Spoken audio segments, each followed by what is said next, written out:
They can build this out of titanium in no time. I hope. That's what I've been banking on. Medical technology saving me from all of my previous mistakes. And we are live. Welcome to the NBA Deeper Dive. It is Wednesday, December 4th. I am Josh Engleman. I'm joined by Chris Spags. We're brought to you by us, Cyber24 promo, and it ends today. If you don't get in with it now, you're just going to be left wondering, why didn't I want to save 50% and get in at Stokastic? At least that's what I'm expecting. Hit the like button, subscribe to the channel, hit the notification bell so you know when everything goes live. Follow us both on Twitter. Spags, what's up? I'm excited to be here. We had some fun pre-show chatter. That wasn't that bad, but I feel like still better save for, just boys being boys behind the... That sounds now worse now. Talk about Josh getting punched in the face, really. So that was fun to hear about. Yeah. But we're getting punched in the face with news on this slate to transition. Jason Tatum getting ruled out, Drew Holiday getting ruled out, a bunch of ancillary Clippers pieces that matter a lot. Austin Reeves out. Thought we were cruising for a nice, peaceful day today, and we still have some Q tags on Jimmy Butler that could matter. So this could be chaotic again. I feel like Deeper Dive is supposed to be the relaxing show, and we're not getting that lately.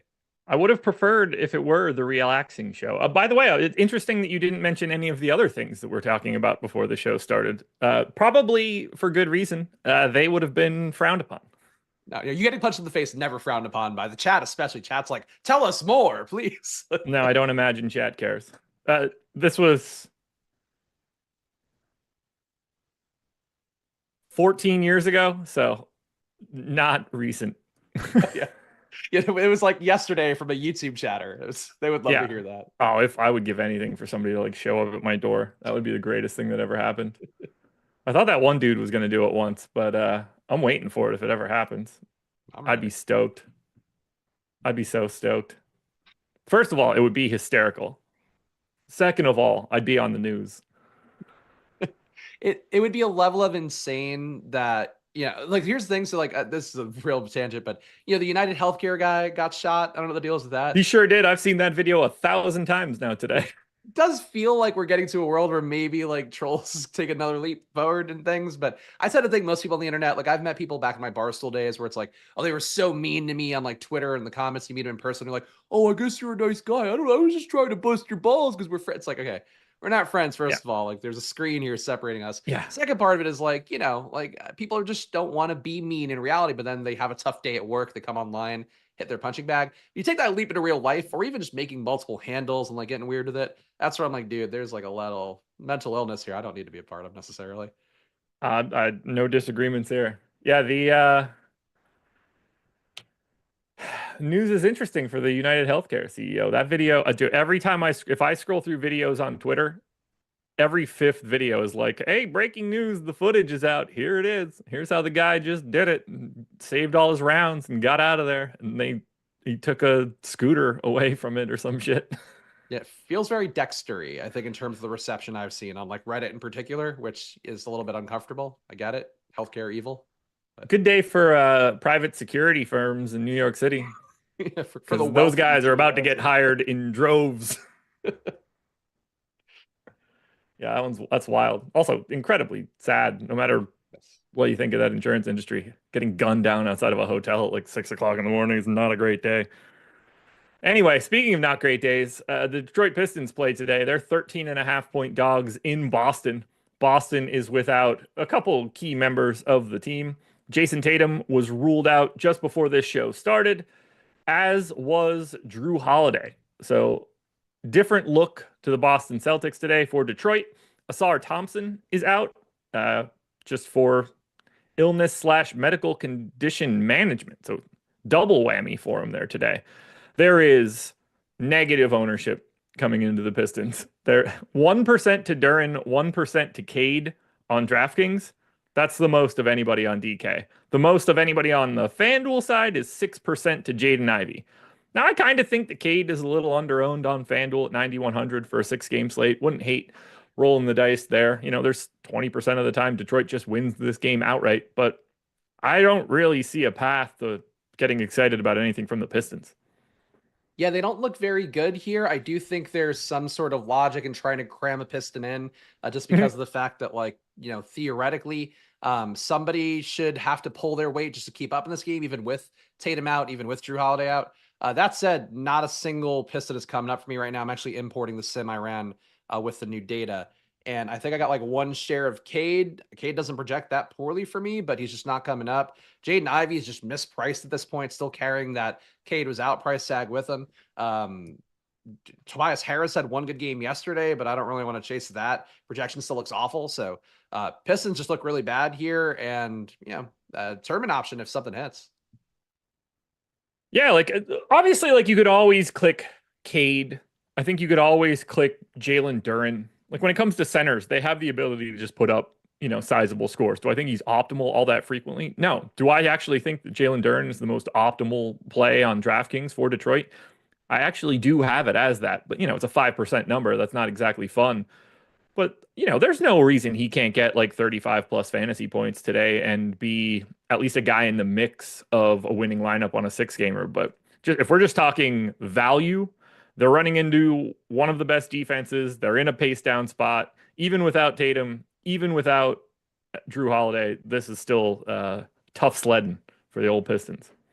Yeah, not great total either for even by Piston standards. Slightly different story on the Celtics side, because now, by taking out Jason Tatum and Drew Holiday, everybody's owned. Jaylen Brown, 35 on DraftKings. Derek White, 35. Peyton Pritchard, 30. Porzingis, 40. Sam Hauser, 25. Nothing else really coming into the Horford, Peterson, Walsh, whatever else is going to end up in a lineup. Where do you want to start with Boston? I guess my question is, who's your highest exposed guy? Because I'm getting one guy a lot more than the field, and then one guy I think I should be getting more. I guess I'm going to tease it out that much. I'm getting Derek White a ton, which Derek White has been a big beneficiary historically. Whenever anybody's out, Drew Holiday, Porzingis, Tatum in this case, obviously as well. Go back to last year without Tatum, without Holiday on the court. Derek White averaging 1.2 fantasy points per minute, 25% usage, 29% assist rate. And that's a lot of possessions. That's about 1,260 possessions. So feel pretty stable in that. He looks like the best play to me here. I want to get more Porzingis because he looked good before Tatum was out. And now I'm not getting there, but getting 63% White and 57% Pritchard and 40% Brown. So everything's changed for me, obviously, with, this latest news item coming in. I'm running my stuff now. It'll probably take like 2 or 3 minutes before I'm finished, but I do have like raw data that I could look at.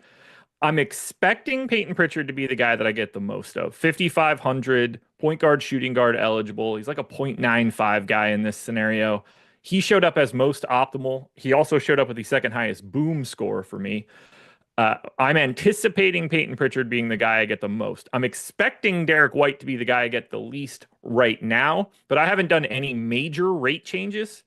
Usage recalculates for me automatically, so he's gotten some sort of boost, but I assume that I'll have to bump some assist rates and things, and that'll make White look a little bit better. Porzingis just looks good. I anticipate being in and around the field there. Jaylen Brown looks great. I anticipate being right around the field there. Hauser's pretty easy to get to, 4,500, small forward, power forward eligible. I think we have enough Sam Hauser-ish guys, and he's not the best per minute dude, so I wouldn't be surprised if I end up a little lighter there, but he is just going to make lineups work. It's going to make it a lot easier to get to your Giannis's and your ADs today if you need to. I don't think I'm going to get to Al Horford, but he's at least a little interesting to me. I mean, we're talking about a guy that was just playing regularly 30 minutes. It's not out of the realm of possibility that he holds those minutes with those guys out and still is a more than reasonable play at 4,900. Do you expect to get any Horford? I'm getting none. So I did run my sim here, got all those updated guys, did not get a single share of Horford. That said, I did put his rates in. His rates take a weird drop off in court time without Drew and Tatum. And I don't know why logistically it would be, but he does go under 10% usage, 0.75 fantasy points a minute. So I imported those rates because I just grabbed it from Add More Funds NBA Wowie thing. I'm not sold that I should be adjusting Horford's rates that much because like Josh, I mean, you know the game really well. Like, why would Horford's usage be down under 10% when Tatum and Drew are out? That doesn't make sense to me. No, I think that's just a quirk, depending on how big the sample is. If it's 633 possessions, so we're how many? Past 633, going back to last year. Huh. Yeah, I don't know. Probably. I wonder how much of it has to do with like playing the 4 versus playing the 5, depending on which sort of situations are there, if he's participating in a slightly different way. I mean, it's Al Horford, so there's only so much room for his usage rate to even move around. It's either low or really low. There aren't a ton of other options for him. But that is a little weird. That's a bigger sample than I was expecting for you to say. Yeah, it's kind of thrown me for a loop here. I mean, not that I'd have him that much better if I take that, that kind of court time off, just use his season-long rates because he hasn't been that much better. To be under 10% usage, though, is pretty egregious. That said, I'm low in him projection-wise. Even if I give him like no rate changes, just keep doing what he's been doing. I only have about 22 fantasy points, so like I get why I'm not there. But I agree with you that theoretically he can have an outlier day, hit some threes, grab some boards, get a block or two. And he could be the one Celtic that hits in a game that still gets away from the Pistons. But I don't feel good about it projection-wise at all. Could be a scenario where less spacing, less talent on the floor, a little bit more focus to Horford. He's old, doesn't have the ability to beat anybody on his own, needs that extra spacing with better players out there. But either way, that's a little odd. I just finished my sim. I'm going to try and grab these lineups as fast as I can so I can get an idea. If we weren't talking about Boston right now, I would just take my time and go to Indy and we would move on. But I kind of want to know what I'm getting at least to start for this crazy Boston news. Let me just filter these quickly. Won't take long. My guess is the most of Pritchard. We'll see how good my guess is, though. I'm hoping I get a little bit of Horford. I don't anticipate that to be the case, but I wouldn't mind it. I might bump him just to get him, too. Yeah, Field's still at 4% ownership in the last run of ownership as well, so that's with all the updates. He's still not being treated like a good play, even though, tournament-wise, the only Celtic who's not going to be owned, basically. Yeah, it also doesn't help that I only have 4% of lineups to get to him when I run that sim. But that's how it works. If he's not projected that well, he's not going to show up. All right. That's pretty flat. 30% of Jaylen Brown, 30% of Derek White, 35% of Pritchard, 45% of Porzingis, and 45% of Sam Hauser. So that positionality and price tag appears to be the one that's working most to me. And for anybody that cares, not a single share of a Piston. Yeah. I got one share of Horford. Huzzah. And that's the one that takes it all home. That's the little baby turtle that gets the shore. Here we go. Dorian Finney-Smith out. Ben Simmons available. Give me the Cam Johnson. Give me the Johnson. Give me the Johnson. Pause. Did it come in? Because it didn't come into me. The Johnson? I didn't get the Johnson. I was unable to get Johnson. All right, well, we'll wait on that one. But Dorian Finney-Smith out probably opens up a little bit for the team we're about to talk about. Butler, Jovic, Love, all available tonight. Yeah, I just got the DFS one 50 seconds ago. So he's out. Yeah. So, Pacers. Not much that we have to worry about here. 2.5-point favorites in Brooklyn, 225 total. And only real news is that Nembhard is not going to be playing for this one. Not a lot of ownership coming into Indy right now. A little surprising. This is a good spot, but these guys are just always the same price every night. 10% ownership to Halliburton. Everybody else is in single digits on DraftKings. FanDuel's a little bit different. Mathurin, Turner, Quentin Jackson, and TJ McConnell are all 10 to 15. Siakam's at 10. Halliburton's just north of 15. So a little bit better plays on the FanDuel side for the Pacers than they are on the DraftKings side. You getting anything here? Because all I got was Siakam. Yeah, I'm always low on Halliburton, always low on Siakam. I feel like those guys are mispriced given the fact their usage, their overall opportunity, a little bit too similar to Mathurin and even Turner relative to how these guys are priced. So they're not priority plays for me. I got like a couple shares of Halliburton in my top 150, a couple shares of Mathurin, not much Siakam, actually no Siakam, no Turner. The guy being the most of, so getting some McConnell, getting some Jarris Walker. Those guys kind of fell off a little bit. Jarris Walker looked like a really priority play before as a value. Now not getting there. Getting Quentin Jackson still a lot. I think dual position eligibility there, shooting guard, small forward, object for 24.9 minutes by Stokastic today. Been at 0.83 fantasy points a minute on the year. So he's still holding up as a value. I got him 19%, but that doesn't feel like a great stand. Maybe some of the Brooklyn stuff opens it up more. But Quentin Jackson's active, does assist a little bit. So I can be there. Don't mind the Quentin Jackson one. I did get one share of McConnell as well, so I don't want to undersell that. But no Halliburton, no Mathurin, no Turner. All that Walker that I thought would exist, like you mentioned, that kind of evaporated at this point, which I don't love. I like this spot here against Brooklyn, but when these guys have just been, this rotation's been as stable as it has for so long, like these guys are just sort of priced where they're supposed to be. And when you get all these other teams like Boston, like the Lakers, like Philly, Orlando to a degree, if Goga ends up out, like we got a lot of teams that are missing some dudes for today and creating value in other spots. It becomes very difficult to get to a team that's not doing that. So I don't really have much else here to say about the Pacers. The only thing that I do want to say is the schedule for the rest of the day, because I wanted to do that before the Pacers and I got sidetracked. It's very simple. Coming up after us, 6:30 p.m. Eastern Time, NBA Live, Cam Johnson game time decision. So cool, no news change. Coming up after this, 6:30 p.m. Eastern Time, NBA Live before lock. Greg and Eric will take all the news that we're going to get throughout this hour, break it all down, have all of our projection updates, answer all your questions. They'll cover you guys up until lock.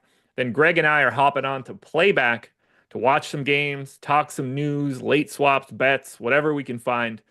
So we got 4 games starting at 7:30. We'll have a lot of different choices of what we want to watch.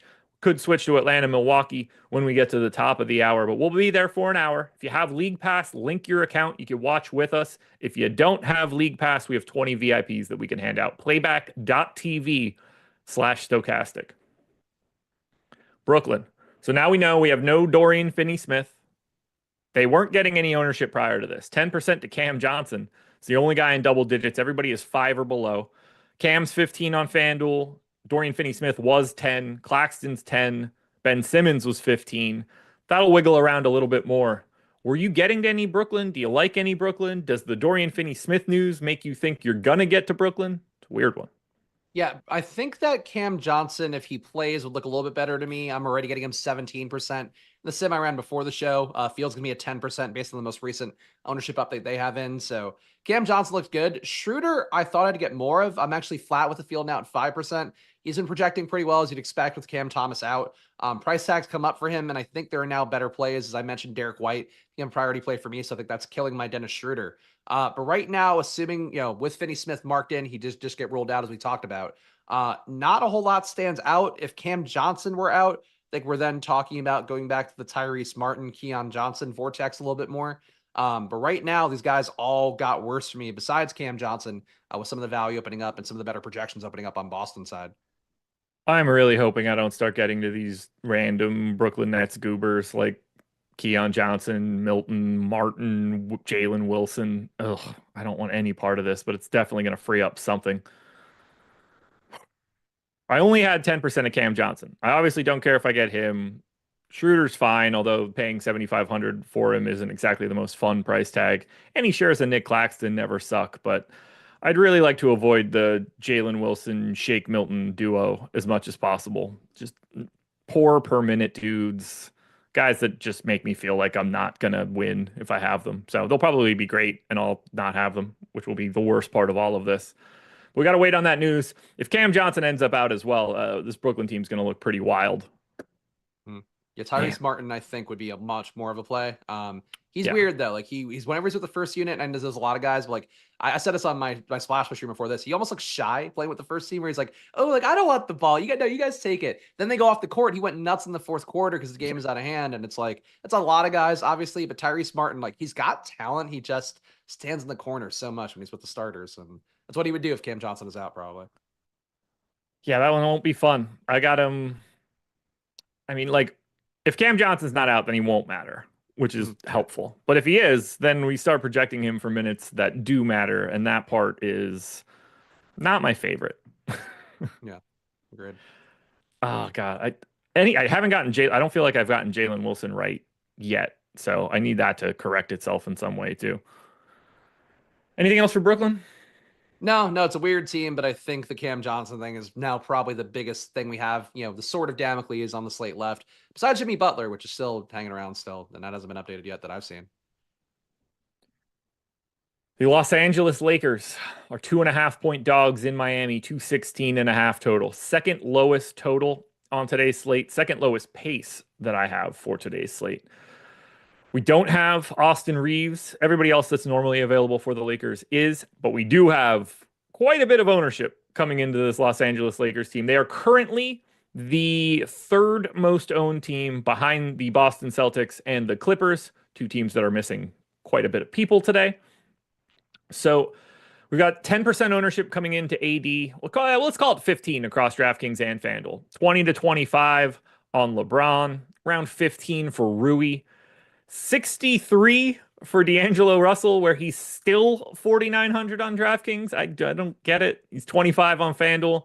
And then Dalton Connect is 20 on DraftKings, 10 on FanDuel. Let's get the easy one out of the way. I've got 80% of D'Angelo Russell. I don't really see how you can get away from him. Seems pretty clearly like the best play today. Yeah, I got 73. I think you could make a price point pivot to Mike Conley, who was going to be chalky, I think, if we didn't get this news. Russell's been playing well, picked up a start last time out, protected for 32 minutes today, or just shy of that, by Stokastic. So I think Russell is one of the most obvious plays on the slate. That said, you want to pay up a point guard. You got to keep in mind that's what the field's going to be playing, but hard to avoid him here on a slate where there isn't really a great 3K-ish range value. A $4,900 point guard who's going to be playing 30-plus minutes and has been playing pretty well in court time without Austin Reeves. Rates take a big jump up. I think Russell's a no-brainer play here on the Lakers side. Why are Travis Scott, Branch, and Slim Lancaster saying Cam Johnson out? Cam Johnson is not out. He's not necessarily in yet, but he has definitely not been ruled out. Let me guess. FanDuel or DraftKings did something stupid. Never trust your gambling provider for news. Elon Musk, Josh, good looks on the OKC first quarter spread. Fourth quarter was an even score. Told you guys. Told you. Giving out the goods from time to time. Every once in a while, I've got a nugget. It's usually in me shorts.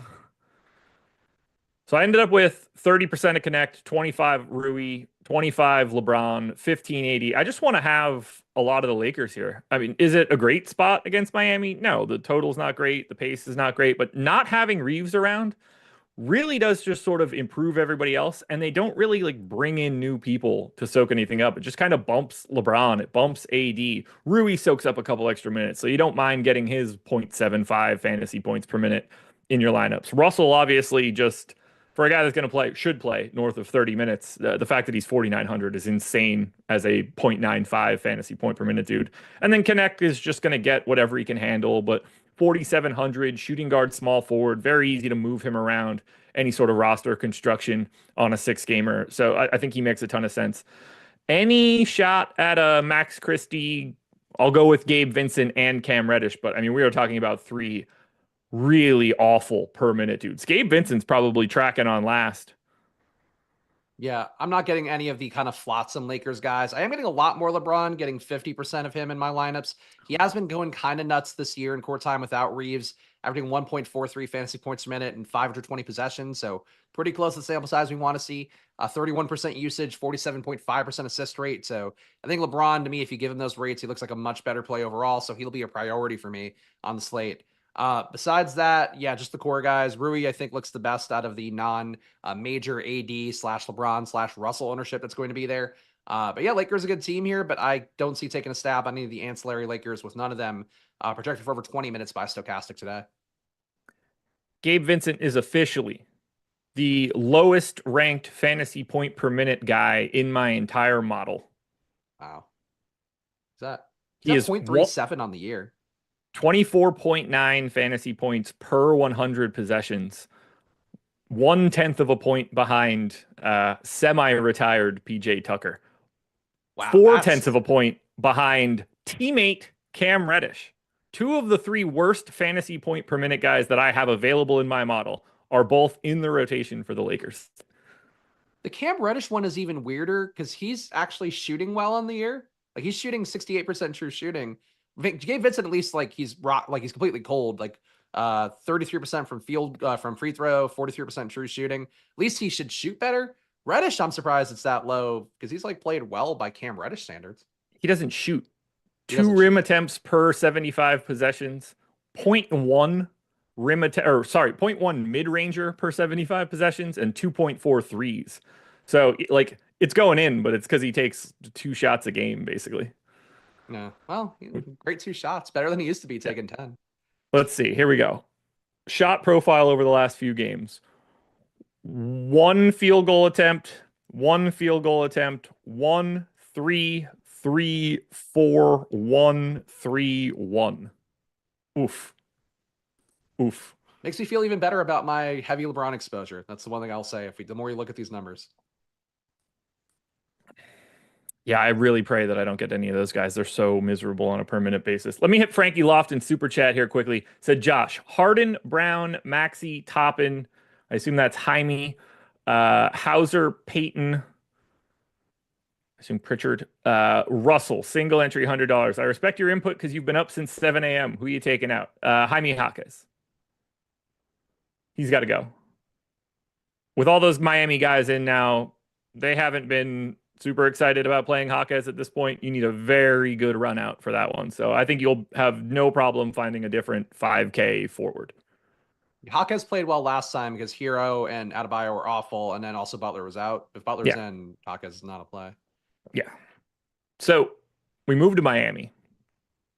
This is probably going to help you out.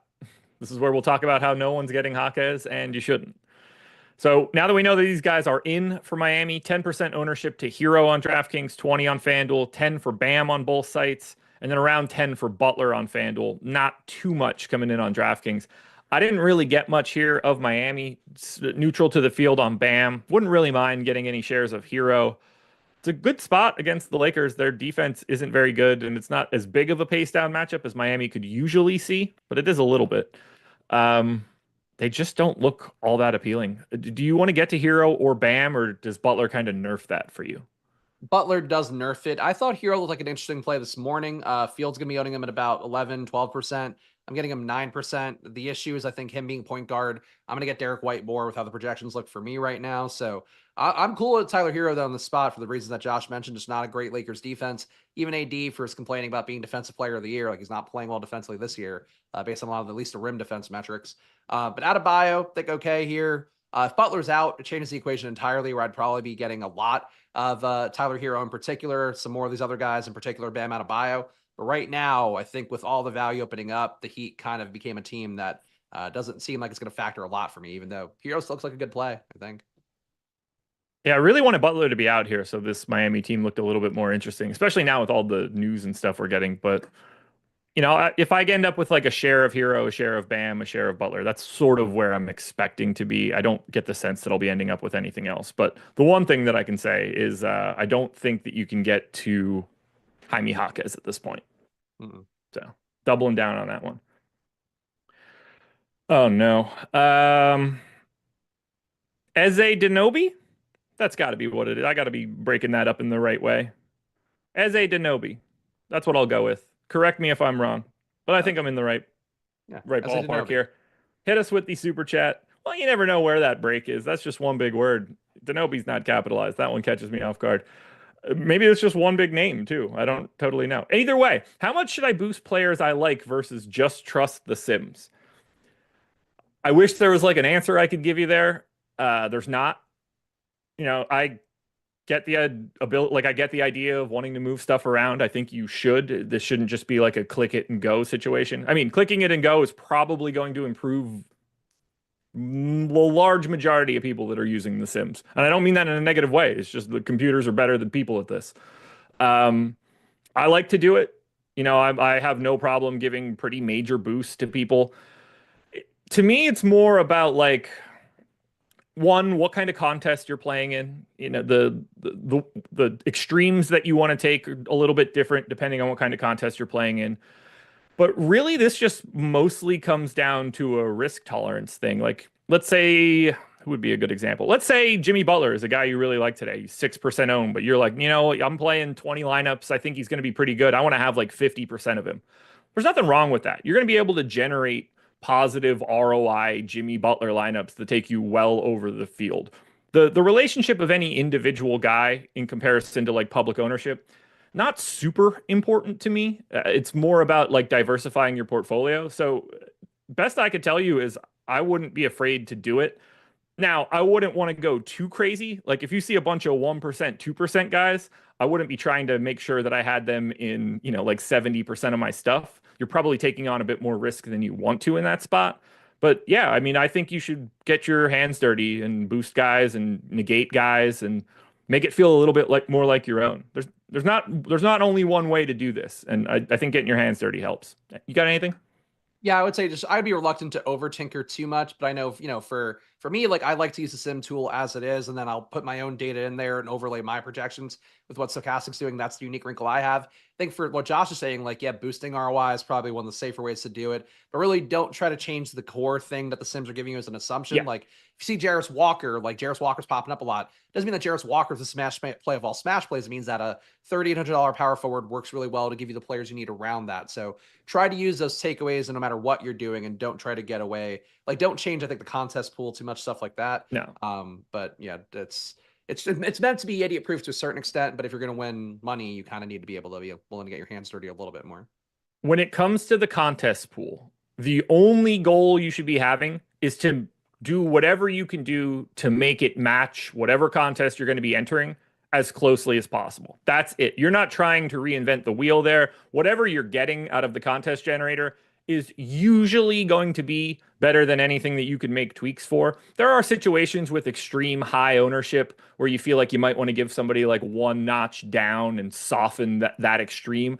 Those are situations, but you got to be right. That's the problem. Because the biggest thing you could do wrong is generate a pool that doesn't really match what you're doing. That's just going to create ROI results that don't match reality. That negates the entire use of the sim. That pool is the most important thing you do. Making your individual changes to lineups, really not going to cause you any major problems unless you're taking something from like a 0 ROI lineup up to 100. That will probably be a little bit difficult, but you want that pool to match. Hey, Josh, would you ever do a show with someone with a membership? It would need some vetting. The most likely scenario is no. But, every once in a while, somebody slips through the cracks and isn't bad at this. I've opened my streams up on my Splash Play channel before to guest, but it's like you want to have the people who are like, get what you're doing, who you are. People who just come in because they like want to be on camera, I tend to think. Yeah. It's got to be, you got to get some sort of test run done before that. We need to know how it goes because it seems easy. It's really not. It takes a while to get used to it. All right. Anything else for Miami? No, I mean, look, I think interesting spot here if you get Butler out right now. Not interesting, and really, like, please don't box score chase Hawkes because that was a very unique situation, I think, overall last time out. Very close on the name. Now I just kind of want to know what I got slightly wrong. You know what's not wrong? The Cyber 24 promo that ends today. 50% off your first payment at Stokastic. Single sport, so whichever one you want. NBA, NFL, NHL, PGA, MMA, whatever you're looking for, you can get 50% off the light version. You still get our projections, our ownership, access to Discord, but you get a slightly lesser version of our simulation tools. Still perfect for you, but if you're not a huge dollar player on a day-to-day basis, this is sort of the package you want to check out and start with, and you get it for 50% off. But if you don't use this promo today, link in the description or in chat, it goes away. and then you're just paying full price tomorrow. We're here all the time. We talk about our tools all the time. We're showing you guys the screenshots of people's success by using these tools. If you're curious, you can get in behind the paywall for 50% off right now. Probably only have one real deal left in the NBA, and it'll be relatively brief around the Christmas holiday, is my guess. I don't know that. Nobody tells me anything because they know I'll forget, but that would be my guess. After that, not a lot of anchor points unless, like I said yesterday, unless we run one for my 40th birthday. I don't, maybe I'll do that. We'll be running some sort of 40% off special for one day for my birthday. I'm going to make that happen. Yeah, that's got to happen. Probably on Odd Shopper, not on DFS. So if you guys like sports betting, only dogs. Either way, Cyber 24 ends today. Game Affiliates 4. also have discount codes too, but I never promote here. But there are sneaky affiliate discount codes out there if you look at the right places. There are. Yeah. Bro, you're pushing 40? Damn, you look so young. Somebody give Keys a free subscription. You can definitely boost my ego with stuff like that. I turned 40 this year too. We're old now. We've been doing this for too long. Jack off. I know you know, and I know a lot of chat will know. The amount of times I say I'm a man, I'm 40 in my house that day, my wife might give me divorce papers by the end of it because I'm not going to be able to stop doing it. I'll play it on loop on the TV. I've been saying it for years. I think he said that when I was 20. I wonder when he did say that. 60. Orlando Magic. 5.5 point favorites in Philly, 208.5 total. This is the lowest total and lowest pace for today's slate. Barely any ownership coming into Orlando, but maybe that changes if we actually get the news we're waiting for, which is Goga Bitadze questionable, and he got the late scratch yesterday, so we really don't know what's going on here. He's also the chalk on DraftKings for Orlando. Now, I don't mean chalk like chalk, but he's 15% owned. Everybody else is in single digits. Franz is 8, Suggs is 8, Carter's 8, Mo Wagner's 6. But if Goga ends up out, we're going to redistribute some minutes to Wendell Carter Jr. Mo Wagner had a monster day yesterday. What do you think you're doing here with Orlando, and how do you feel about Goga if he's in? I don't feel great about Goga. I get he probably makes lineups work. With the run of projections updates we've gotten here, guys getting rolled in, guys getting rolled out. Goga was at about a 1/3 of the field play for me and for the field. Now down to 15 feels okay. Not a priority play. I think the assumption here is that, Bitadze is going to play alongside Wendell Carter, which is the last thing that happened together. And Mo Wagner will play behind those guys. Yesterday, though, Carter played 19 minutes. Wagner scooped every minute behind that. I think I guess, Josh, how do you feel about it? Is there a faint chance they just run the 3 guys splitting all the center minutes and nobody picks up 4? Or because I don't know. I don't feel great about this many Goga minutes and as many Wendell Carter minutes for that reason, too. I assume if Goga is in, there's a pretty massive amount of minutes at the 4 for whoever you want to call the 4 in that scenario. So 25 each feels like. So right now, Stokastic has Bitadze at 25.9, Wendell at 27. But I thought he ran into a hard cap yesterday. He stopped playing at 20 and that was it. And I just went straight Mo Wagner. It's because if you take Carter's minutes lower, Bitadze will look like a much better play. But right now, assuming that they all go, I don't know. I kind of feel like Bitadze feels flimsier than the ownership is kind of pushing you towards. Last time out when all 3 were active, they played 76 minutes combined. And that wasn't a specific matchup, right? That was versus Brooklyn or somebody? This game before that was, let's see, that's 53 and 16. So a crisp 69 in the game before that. They're playing a huge chunk together. All right, so maybe I shouldn't be worried about it. I just like the Wendell minutes being cut and it just being a straight split at center yesterday kind of spooked me a little bit on the concept today. But yeah, Bitadze, look, at 15%, I would take the shot no matter what. He produces well, 1.06 fantasy points per minute on the year. He's probably been the best producer out of that group of centers. Mo Wagner, honestly, he's been better too. But yeah, not a priority. I think I'm just getting him because he works well in lineups and I get it. I just as a play, I'm not like, oh, great Goga Bitadze day. Everybody's in. It's not one of those Goga days like it's been in the past. Let's not forget, at the time Wendell Carter Jr. left his final rotation, the Knicks were beating the Magic by 36 yesterday, and he was on negative 22. So him not coming back in, not exactly the most shocking in development in that one. But they put Franz back in, right? They put in starters, I think.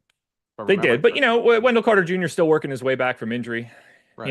Don't need to put him out there in a 30-pointer, but if everybody else feels good. And Mo was playing pretty well too, so I'm not surprised that, they just went to it. But I'm not sweating it. I'm sure Gogo will just be ruled out and this entire conversation will be moot. I hope so, because I don't get the 15% ownership besides just like, yeah, sometimes $5,100 player at center just kind of works.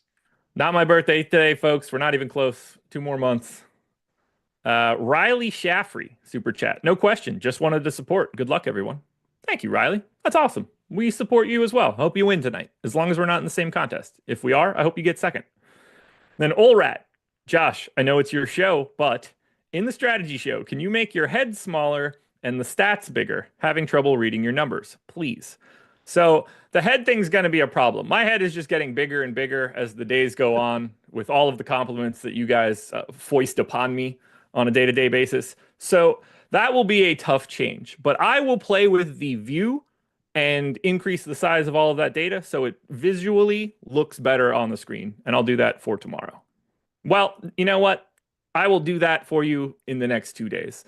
Better, I don't want to overpromise because I will definitely underdeliver. Yeah. The one thing too, the resolution sometimes is weird on your screen share. I don't know why that so I know exactly why it is. Sometimes when I go into StreamYard, it's automatically set to 1080p.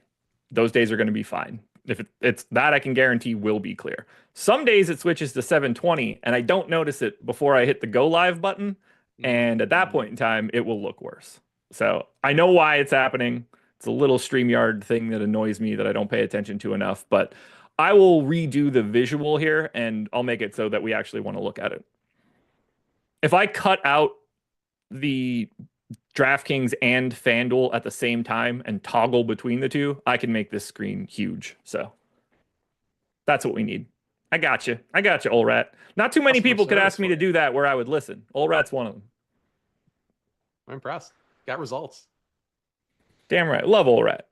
So Philly, no Paul George, no Andre Drummond, no Joel Embiid, no Kyle Lowry. Did I get everybody? Feel like I did.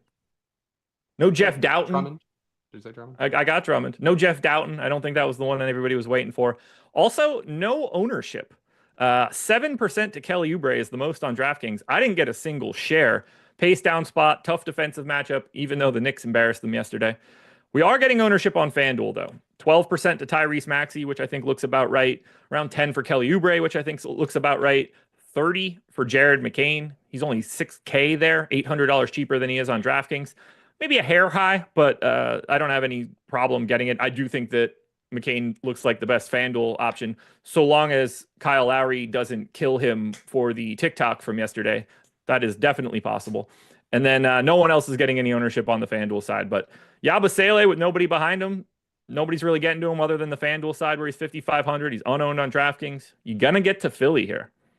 I'm getting 9% Kelly Oubre. He looked like a good value play before everything else opened up, or you have semi-value. He did shoot a good amount yesterday with Paul George in, with Paul George out. He should see a pretty decent rate boost here. Court time without Paul George this year, along with Embiid. He's been about 22% usage, so I think he's borderline playable, but there's now been better value that opened up. I'd still have him at about 0.87 fantasy points per minute today, which I think is enough at his price tag normally. But he looks okay, 9% exposure, basically with the field on him.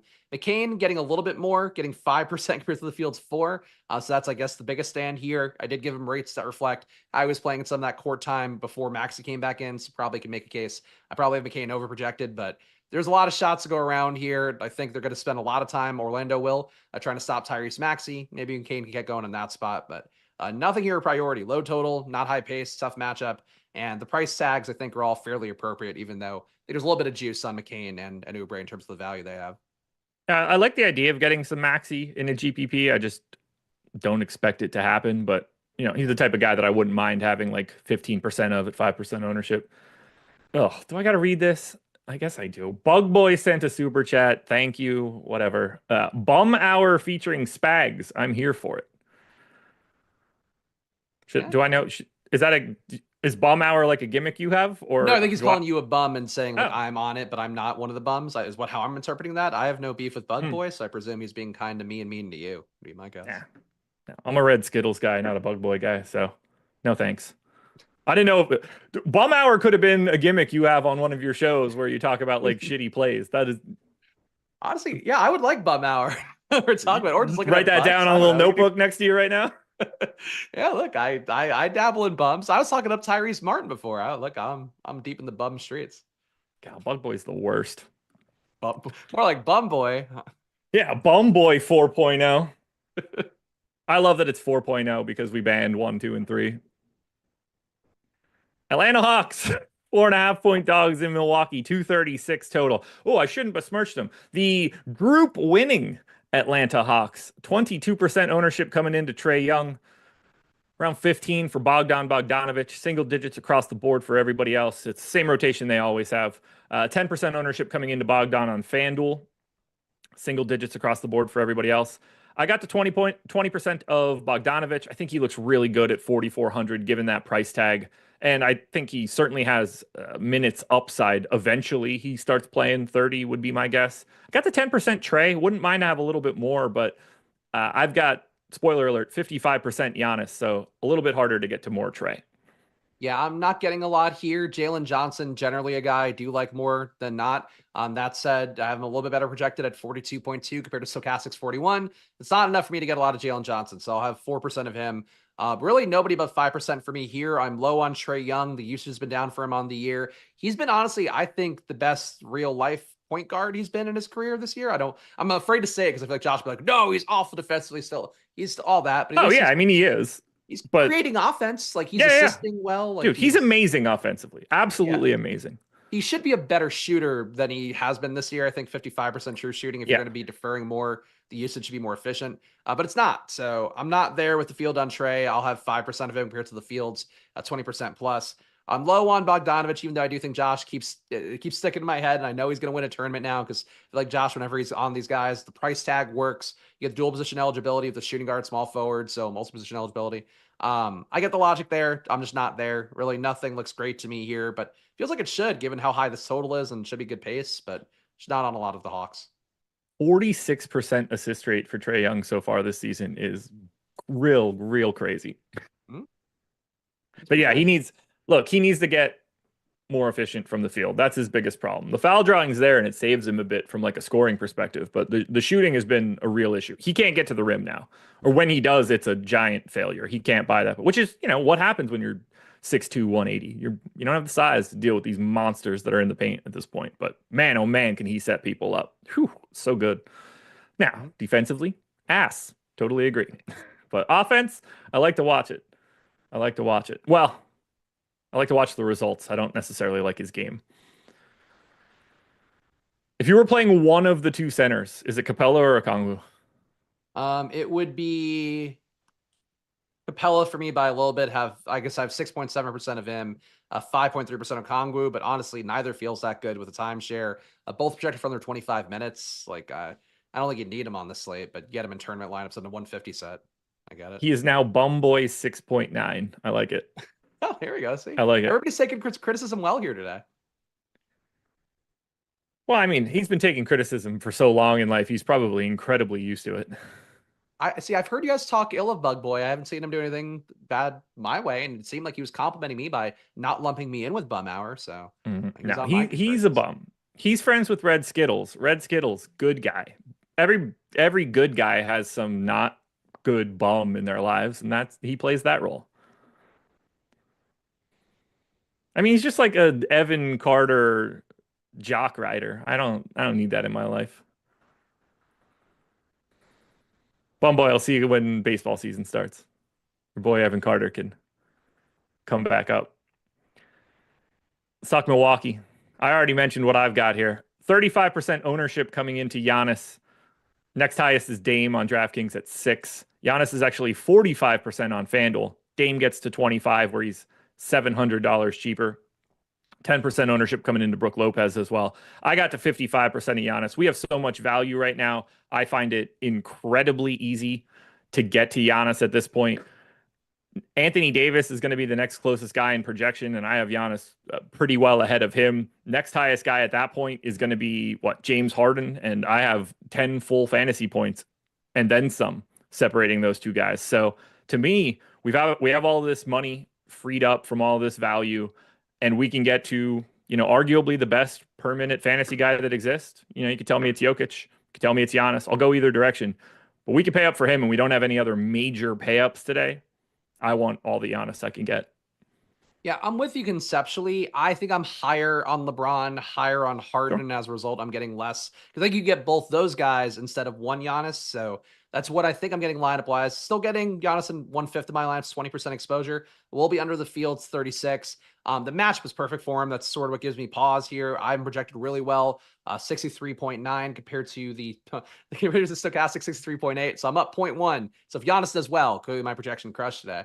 But yeah, like he looks good. I think nothing else in Milwaukee looks good. Just the issue to me is I think there are other ways to spend the money, and Giannis will be kind of crammed, I think, with the value that opened up. So I'll take my shots on LeBron and Harden against people's Giannis's, but I think you're perfectly sound with the way that obviously Josh is always approaching it that way.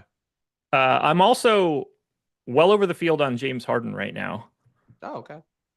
equal to the field on AD, and slightly over the field on LeBron. So hasn't stopped me from doing any of those things, which also makes me feel a lot better. I just assumed when I was going to click on that, I was going to have like 0 Harden or something, but apparently it's not stopping me from getting to the top. Maybe you can get to, I'm assuming you could just get to 2 really good pay-ups pretty easily at this point.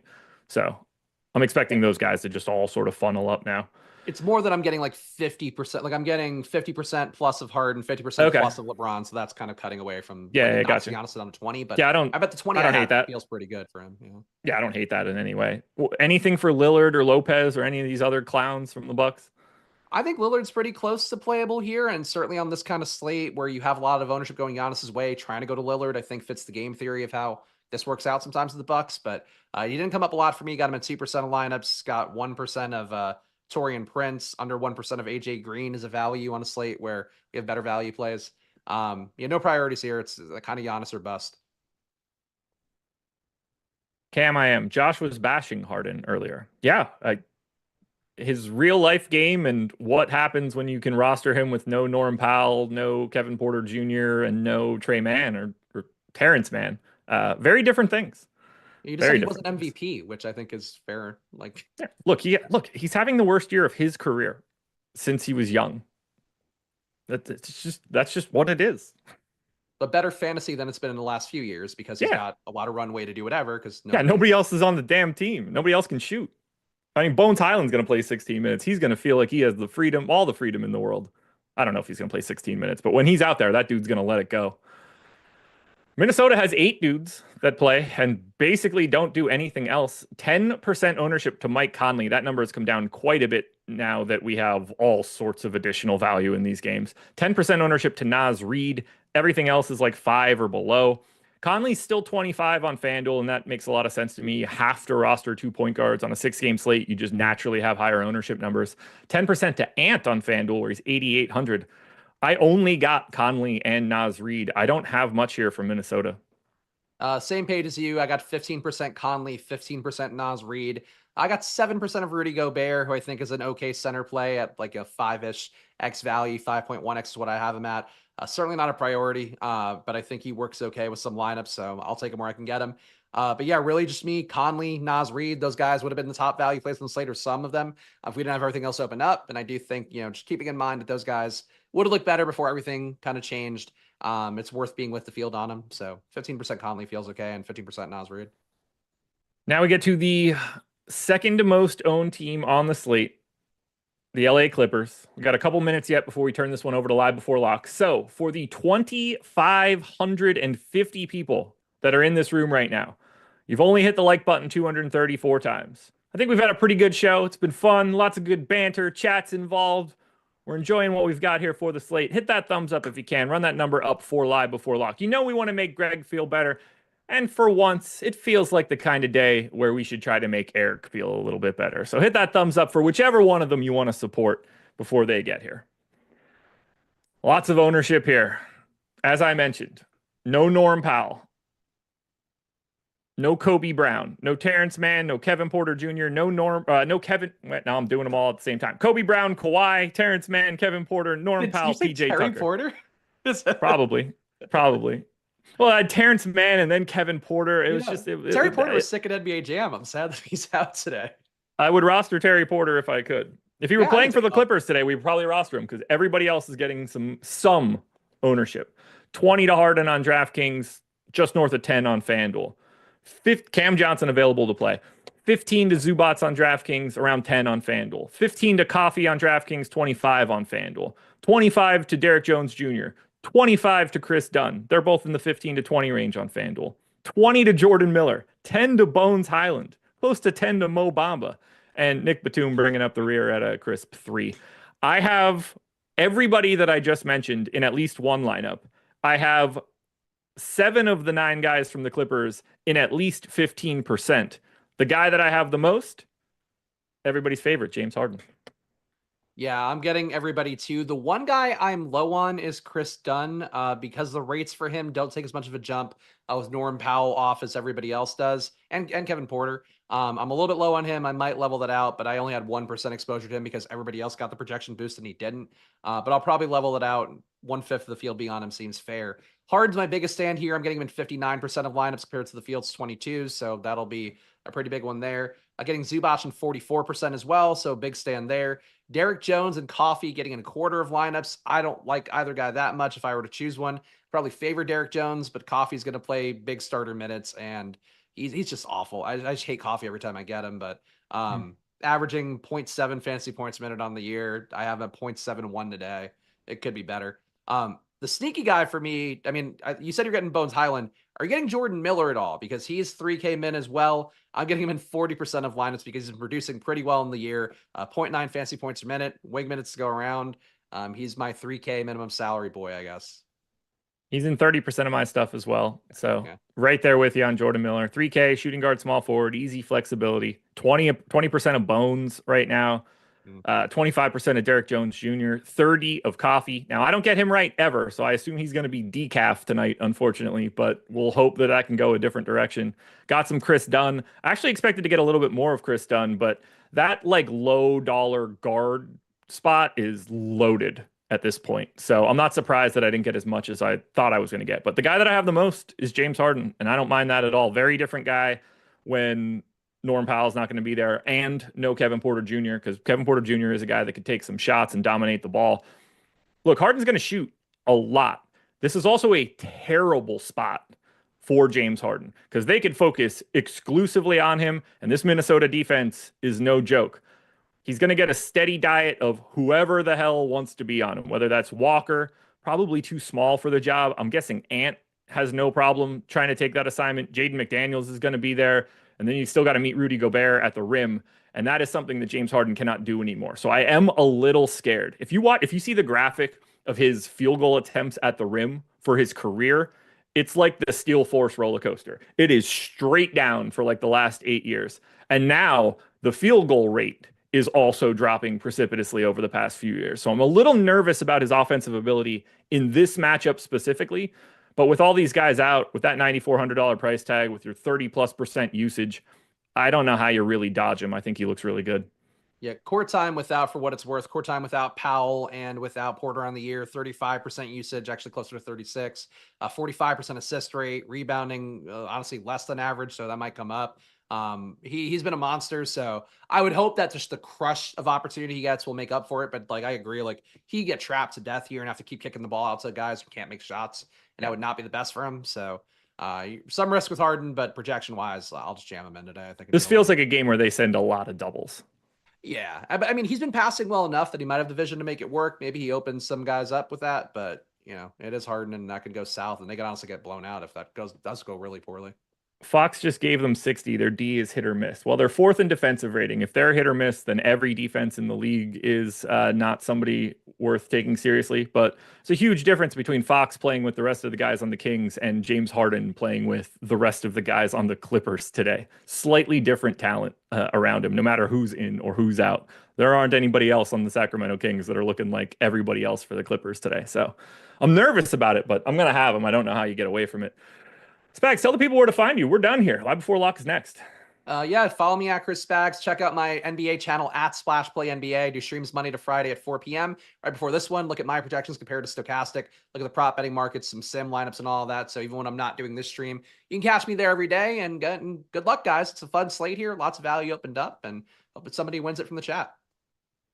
There you go, folks. Live Before Lock coming up next. And thank you guys for hitting that like button. You got up to 454. Now we're up to over 2,700 people. seems like you guys can give those guys the gift of 500 likes quite quickly. So good luck, everybody. See you guys on Playback. NBA Live Before Locks next.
Bad. I will say some of the like the small field events have had pronounced edges lately. I just don't think this is one of them. What is happening, everybody? It is time for NBA Live Before Lock, where we've got a smaller slate here, 6 games. Both DraftKings and FanDuel are including the late game, the 10:30 Eastern time game. So we've got this 6-game slate where 4 of the 6 games are locking right at lock. We've got one 8 p.m. game and then one late game at 10:30 Eastern time. So do us a favor as you are watching this, like the video, subscribe to the channel. Eric and I are going to be breaking everything down for you guys to the very best of our abilities here and answering any questions you have. So if you're a Stokastic sub, hit us up in the Discord channel. I'm on the lookout for any questions you guys have that you tag me in. And other than that, it's going to be us walking through the slate, probably playing it fairly straight up, Eric. There's going to be news that may or may not come out over the course of the show, but you can't really backload lineups when almost all the games are locking at the same time. Yeah, can't backload lineups, and we're going to get the news on Goga at some point here. You got one game that's sitting on an island in a galaxy far, far away. I suppose you could do something where you get to some obscure Clippers, but you could be left holding the bag if it's not the typical starting unit there with Norman Powell, Kevin Porter Jr. out. I mean, we'll get into some ins and outs of that specific game, but that's 2.5 hours after Atlanta and Milwaukee locks. So yeah, again, it's going to be an island situation with that one where probably aren't a ton of swaps to be made if you have one or two pieces in lineups from those. Yeah. Thanks to Luis. Said hell of a run, Greg, last night. Congrats. Yeah, I had some live lineups. Didn't win anything big last night, but I've been on a good NBA run, and I needed a little bit more from Maxey at the end of the game. He was decent, but not great. But yeah, if he would have put up like 10-ish more fantasy points, then I would have had a lot of live lineups with hang on. Last night. I mean, the number of people that have been victory lapping the fact that my nuke was Jalen Suggs, I don't think they understand how much they're trolling themselves. The whole point of NBA DFS is to try to get leverage on the field wherever you can, being able to build better lineups, whether that's through the Sims tool, whether that's utilizing a boom bust idea where, obviously, hey, they're going to be optimal this much relative to this. Jalen Suggs played 39 minutes. Let's just do this. Let me know what you would project Jalen Suggs for in the event that he played 39 minutes yesterday, and you knew that before the game started. I can't help that he went 0 for 8 and from 3, 5 for 16 from the field, was a complete dunce cap. But I mean, my God, I was so high on a 6% Jalen Suggs. I ended up with 67% of him in the main. So like, I would go back and reverse engineer it 1,000,000 times out of 1,000,000. It just didn't work out. So can't wait to get burned by him again. That'll be fun.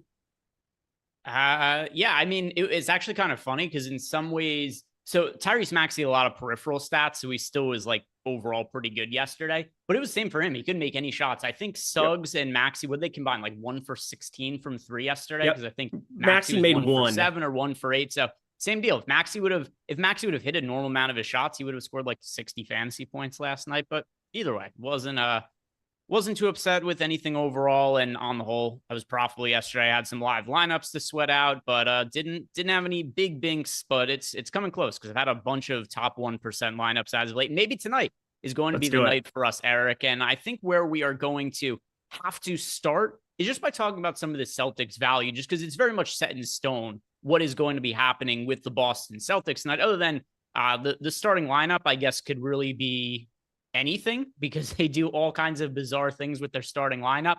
I am assuming it's going to be White, Hauser, Jaylen Brown, Kristaps Porzingis, and Al Horford. 2 of the 5 starters out for Boston tonight. That meaning there is no Jason Tatum today. That's obviously a big one. And then in addition to that, no Jrue Holiday. Here's how good the Boston Celtics are, though, and how much depth they have.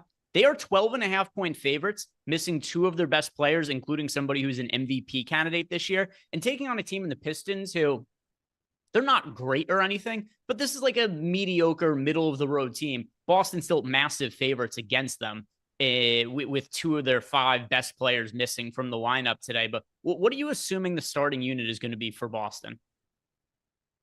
Derek White, Sam Hauser, Jaylen Brown, Kristaps Porzingis, Al Horford. All right, so same as what I'm assuming, and then it's going to be something completely nonsensical like Walsh starting or some other. I think it's okay, though. Like, I think we've established kind of what's happening in these spots. What makes it difficult and what adds to the variance of it is Boston plays so many blowouts. They just blow so many teams out. So it's hard to know what's going to happen or what looks different between a competitive game or a non-competitive game. I think this is just kind of a team where you want to take some outside tournament shots on other things at times, whether that is basically, hey, if Luke Cornett ends up getting a start and you end up seeing him there instead of, it'd be weird to not have Porzingis and Horford starting next to each other here in this spot, but they've done weirder things here at times. You just kind of want to put your hand into every single bucket there. Sam Hauser is going to look good no matter what, even if he comes off the bench, I think, at 4,500. Like, there's such blowout opportunity in these 12.5, 13.5 like spreads, and he goes out and his job is to shoot the basketball. So Sam Hauser, if he doesn't end up starting, I'm not going to hit panic on it. It probably means Peyton Pritchard starting, which adds a whole nother element to the game here with him. But I'm assuming we get that starting 5 that you and I both discussed. I think we both assume Peyton Pritchard continues to come off the bench, but he's still a really important piece to this slate for me. Yeah, I think the Celtics have made it pretty clear that their preference is to bring Peyton Pritchard off the bench, just because that's what there've been so many times they've been shorthanded. Even the other day, the starting lineup comes out, Pritchard's in it, and then they reverse course, and all of a sudden it's Jordan Walsh starting instead. So it does seem like they are prioritizing him coming off the bench, but we'll get official word probably in the next 20 minutes or so, considering that game is locking in the first of those 4 games that are locking right at lock. Boston is one of those teams. So we'll have a little bit more on the starting lineup if it's different than what you and I think it is. But as far as the ownership is going for this team right now, if you wouldn't mind, Jordan, if you could put the Boston Celtics ownership up on the screen. I'll break it down right now for both DraftKings as well as FanDuel. But this is a really, really popular spot for the slate. In fact, if you look at the DraftKings ownership, 3 of the 4 most popular players from Boston, 4 of the 6 most popular players also from Boston. Jaylen Brown is 44% owned. Derek White, 39% owned. Kristaps Porzingis, 35% owned. And then you've got Peyton Pritchard there at 31% ownership. On the FanDuel side of things, the most popular player on the entire slate is Sam Hauser. He's pulling 47% ownership. You got Jaylen Brown, 35% owned. Kristaps Porzingis, 32% owned. And then Derek White, 30% owned over on FanDuel. Who is the player you are most prioritizing from the Celtics? Jaylen Brown. I think Jaylen Brown, whenever you get Tatum off the floor, we're talking about the alpha. He's the guy on the floor doing everything. He's shooting guard, small forward on DK, so he fits into lineups really, really easily for me. I think if you made me look down the line at any other player, I can get away from them in some capacity where I can make a case against it, whether it's Zinger. He's 7K. Still think there's a ceiling to the minutes. You're looking at, a spot where Kristaps Porzingis is going to probably eat up more of the usage here. He didn't play recently, Cleveland the last time out for him, 32 minutes. We saw a little bit more there than the 23-25 there. I still look at Jaylen Brown as kind of like clear-cut, the dude. He'll command all the usage, whether he shoots it well or not. I still think there's enough that he does ancillary to that Jaylen Brown, 8,200 looks so good on DK. I think number 2, though, for me, probably if we get a starting Sam Hauser, small forward, power forward, I really like Peyton Pritchard no matter what, point guard, shooting guard. Derek White's going to be popular, but a little bit over-owned. It's Jaylen Brown on a different tier for me. So some people, for whatever reason, can't hear you in playback or you sound terrible. So if you guys don't want to listen to Eric, head on over to playback. But Jordan, is there anything that you could do to figure out what's going on with the audio? If not, Eric, maybe just try switched off my mic, going back into playback. I got it. No, it just switched off of my mic. My mic went off there. So, okay. Well, there we go. So it should be fine now, guys. So, but also for chat, thank you for shouting that out, because that is helpful, because we can't always hear the audio that you guys are hearing. So thanks for helping us out. You should be able to hear Eric much better now. So for me, Eric, it's actually Sam Hauser, and it's not anything that I have against Jaylen Brown. Jaylen Brown also I have a good amount of exposure to, but it's more because you've got a guy in Sam Hauser who's got great position eligibility with the MPE at the small forward, power forward spot, and then also his price point at $4,500. This is assuming he starts. It's going to be different, and he'll come down because he'll project for less minutes if he comes off the bench. But I view him as a top value option. And there are a handful of really good value options on the slate. I think this is a pretty strong stars and scrub slate. Sam Hauser is the one that I have the most exposure to at the moment. He is also quite popular, but I mean, a lot of these guys from Boston are. But at the same time, they're hard to avoid because there's going to be extra production with both Jrue Holiday and Jason Tatum out. Is Sam Hauser a value play you find yourself getting to? Yeah, I brought him up. I said that if he ends up starting, he'll probably be number 2 for me. Small forward, power forward. Makes a lot of sense. There's a player from Brooklyn at that same price point that was nuke consideration before this program in Tyrese Martin, but we'll see. And just kind of getting confirmation that he would be in that starting lineup again. You do have Ben Simmons in today, so it kind of changes the game a little bit there. I want to see kind of where the ownership lands on all of these guys, because, it's a little bit of a push and pull thing. And, Tyrese Martin is what, $200 less. Again, this would be under the assumption that he ends up getting the start. We have him projected for like 5 fantasy points. If he doesn't, don't even think about anything that I said there. But I'm looking at a number of ways where Sam Hauser he looks like the best piece of value as long as he's starting for Boston today. Yeah, and we'll see. I also like that while he's somewhat popular, particularly, so he's the chalk on FanDuel. He's popular on DraftKings, but not insanely so. You've got him at 20% ownership right now on DK. We'll see. I have a feeling that probably comes up if he's confirmed as a starter. But at least right now, when I build out my contest pools and he's pulling 20% ownership, he's somebody I get quite a bit overweight to the field too. By the way, Goga Bitadze will start tonight. So he was one of the players that we're still waiting on injury news for. But he is in. He is going to be starting, which means we don't have to deal with whatever happens with the Orlando Magic front court, which I'm kind of happy with because I think those minutes are just a bear to try to figure out. So good. We get Goga back after he was out yesterday. So we are still waiting on the Celtics starting lineup. The Clippers starting lineup for later. That could end up being something a little bit weird. You don't know what they might do with Norman Powell back out again. But I mean, I'm assuming Dunn, Harden, Coffey, Derek Jones Jr., Ivica Zubats is going to be the starting five, but isn't it, who knows? Can I ask you one thing? Isn't it weird that Wendell Carter Jr. is playing today? Not really. I guess he only played 20 minutes, but like I thought for sure. I mean, it's left foot plantar fasciitis. I've had plantar fascia. It's not fun. It's really bad. Maybe he's tougher than you. So have you considered it? He's a professional athlete. You're somebody who sits on the internet and talks about professional athletes. Maybe he's a little bit tougher than you. Maybe that's why the golf career didn't work out. Maybe that's why you're talking about sports on YouTube. Wasn't it also knee tendonitis?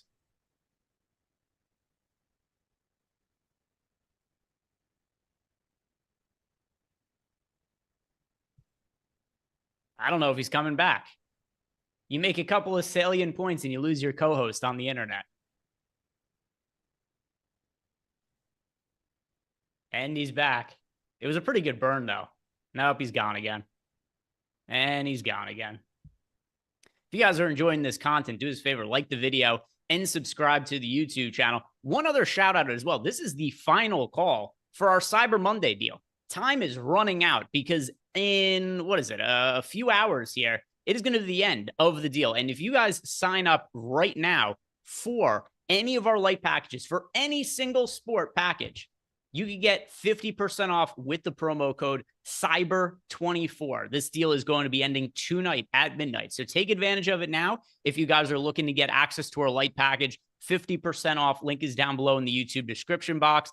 And what this is going to come with are player projections, our ownership projections, our single lineup sim. So if you guys are somebody who you like to hand build, good news for you. You can hand build your lineups right on our site using our player projections and our ownership projections. And then you are going to get some feedback from our data about whether that lineup is expected to be good or expected to be no good. So go check it out. Link down below in the YouTube box. And that is for any single sport light package. So you can do this for MLB. I don't know why you'd sign up for MLB right now, but it is something that you could possibly do.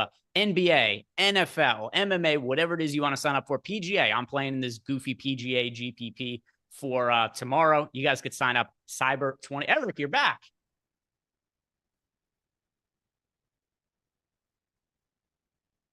I thought maybe you had to put some, I don't know, a Band-Aid on your foot.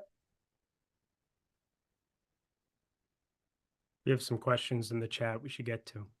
That is true. We do have some questions that are coming into us right now. First, the super chats. We've got Jordan. Which of these were answered during the last show?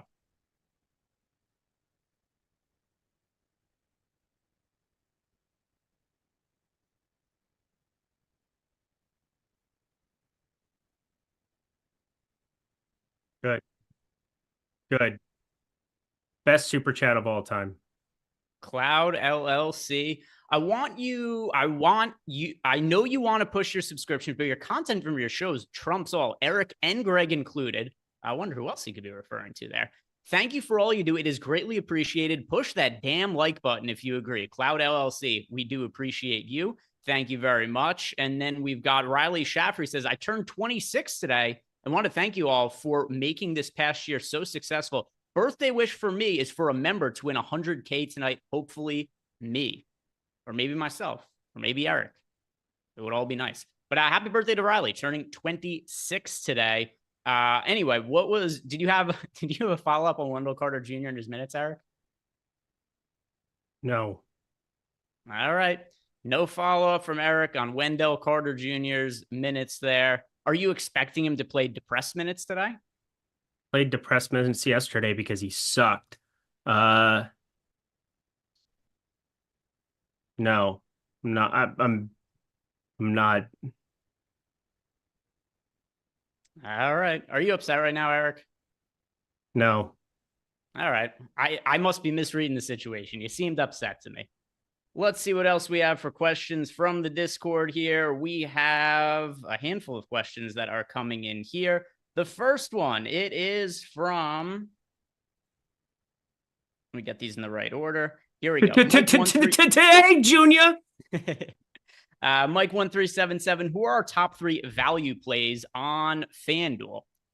All right. What value do we want to consider? Do we want to go points per dollar? Is there a specific dollar amount that we want to go to? I don't know. You're hosting the show. You decide. Overall, top 3 favorite value plays on FanDuel, Eric? Yeah, it sounds lovely. Sam Hauser, number 1 on FanDuel by a mile. Yeah. Jared McCain, assuming he starts. I think we both assume he starts. Yeah. They announced he was earlier. I don't even know what to make of the recent minutes with Jared McCain, because for whatever reason, he went from a guy who, I don't know what you thought he was going to be this year, but I never thought he was going to be any kind of DFS star. All of a sudden, he starts playing bigger minutes for the 76ers, big game after big game. And then all of a sudden, out of nowhere, and he's still a massive favorite to win Rookie of the Year because how well he's played this year, he gets banished to the bench. And now the team's short, and not even playing all that big of minutes. Now the team's shorthanded again, and Jared McCain is expected to be back in the starting lineup. How do you even feel about what his minutes might look like when you consider that there's all these guys out for the 76ers, but he kind of fell out of favor out of nowhere? I mean, it's kind of what I was talking about yesterday, where I thought one thing that didn't exactly help any situation towards Tyrese Maxey was getting Kyle Lowry in, Reggie Jackson in. Reggie Jackson's in today. Kyle Lowry's out. Paul George out. Joel Embiid out. Andre Drummond out. I mean, KJ Martin not going to take minutes here from Jared McCain. I mean, Eric Gordon. Ricky Council, I guess, is the one guy that, I mean, whenever they randomly just spike his minutes, an angel loses its wings, so that's fun. I mean, that's kind of what I'm most worried about is Ricky Council played 27 minutes last time Paul George was out. Played 27 minutes 2 of the last 3. So, I mean, that's not ideal. Some of the usage is going to get stripped away. But Jared McCain, even yesterday, had like a 27% usage in 22 minutes against Charlotte. I'm surprised that they didn't give him more leash because he was cooking when he was out there.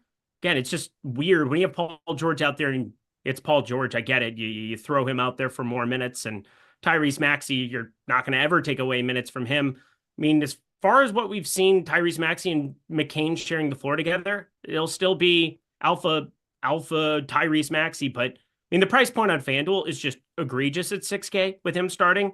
I think on DK at 6,800, not really something I'm looking to prioritize. If I get him in a few lineups, sounds great, but yeah, it's really, really weird. I think for DK purposes, the one guy that I kind of circled was Ricky Council, where I think he's a little bit under-owned relative to the minutes we've seen in a couple of these spots. The other thing that's crazy about McCain's minutes is we're not all that far removed from him playing 40 as a starter. Where you and I felt like we were kind of texting like a mea culpa about it. We're like, I guess we were wrong about Jared McCain because he was really popular. You and I weren't really that into him as an option. And then his ownership came down a little bit and we felt, hey, we were probably wrong before. We should get on Jared McCain because of all these minutes he's playing. And now he can't find playing time. So I think that he's somebody who certainly looks good over on FanDuel with his playing time upside at 6K. I also agree with you, Sam Hauser, $4,100. There's a reason he's the most popular player over on FanDuel. Adding one more player to the mix as a top value option. Let's see. Which direction do I want to go? Jalen Suggs. Yeah, we could go back. I actually am concerned about the minutes of the Magic guys, particularly Franz Wagner and Jalen Suggs. They played so much yesterday in a game where they lost by, what they ended up losing by 30 something. Yeah, point differential. It mattered. They had to go get it. I'm concerned, though, that just because they played so much yesterday, that they might reduce that playing time a little bit today. I'm concerned to some extent, but we've got them under-owned. Again, I do not expect the same 39 minutes that we saw yesterday. My biggest gripe was that most places had him for like 30 minutes, and that made no sense. We had him at 30 and a half, I think, and that made no sense to me. That's why he was your nuke. He played 8.5 more minutes than that and put up less fantasy points than you could humanly possibly believe. It's a interesting spot here today for sure with Jalen Suggs. I'm probably just going to be right around the field when it's all said and done. He will not be your nuke of the night. So everybody rest easy Rest easy, Twitter trolls. You'll be fine. Boy, there's so many guys who I think are comparable on FanDuel that I have in like 30 to 35% of lineups. What do you think about Mike Conley and Dante DiVincenzo? Because like Mike Conley's pulling a lot of ownership on FanDuel. 26% at 4,800. We saw them share the floor a lot in that second quarter. And I mean, I'm a Timberwolves fan. Almost said Twins, but Timberwolves fan. I'm that too. You are a Twins fan too. I am that as well. I think this is an interesting one where if Mike Conley is going to be sharing the floor with Dante DiVincenzo a little bit more, I like both of them more for tournaments. I mean, I've basically just played one or the other or neither in all of these spots this season. I think this is probably the most Mike Conley that I'm going to end up with on any slate all year. His playing time also in competitive games, particularly non-back-to-backs, we've seen him play 30 plus as of late. I get to him a bunch in the Sims myself for FanDuel purposes, so he's a consideration. If I want to go a little bit lower on, I know he only asked for 3, but I'll throw a 4th one in because I do like Mike Conley as well. Yabusele's barely over 10% owned on FanDuel, and with all of the guys who are out for the 76ers, I think the field is missing out on Yabusele. I love Yabusele for everything today. I mean, for DK, it's interesting. 6K, nobody's going to click on him. But, I mean, think about this. There's no Drummond behind him. Like, their only other option is like small ball, Caleb Martin, KJ Martin, or what is an Adam Bona.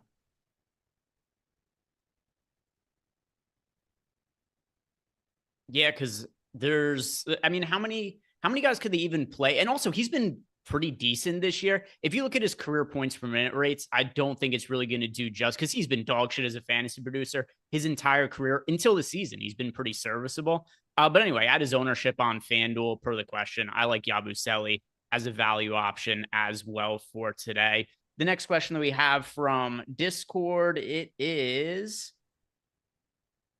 why are these coming in out of order for me on my notification? It's showing me some of the questions from yesterday, mixing with some of the questions from today. Makes it very hard. Get your shit together here, Discord. COVID Bryant II. If he was going to fade Giannis or Jaylen Brown, which one would we suggest he fades, or is it dumb to do that altogether? Okay, so I think there's a viable conversation to be had on this. But yeah, if you're playing multiple lineups, you should have exposure to both Giannis and Jaylen Brown. However, if I was going to fade one of them tonight, Eric, it would be Jaylen Brown, just per his question, not something I'm actually doing. Got it. The reason why is because you could very easily get exposure to other Boston players instead of Jaylen Brown, and then you just have a ton of money to spend up for studs like Giannis. Whereas if you're just getting off of Giannis entirely, I don't really know what you're doing with the rest of your salary. I kind of disagree just because, I mean, this is a spot with Jaylen Brown where he hasn't had to play big minutes here recently. He was sick. He had the rumbly in his tumbly and ends up playing 31 minutes in 2 of the last 37 against the Bulls. He's pretty fresh coming into tonight, and against Detroit, no Tatum. Looking at some of his rates, I mean, the thing with Sam Hauser, I get it. He's a good piece of value, 4,500. I brought that up on FanDuel. He's like a slam dunk.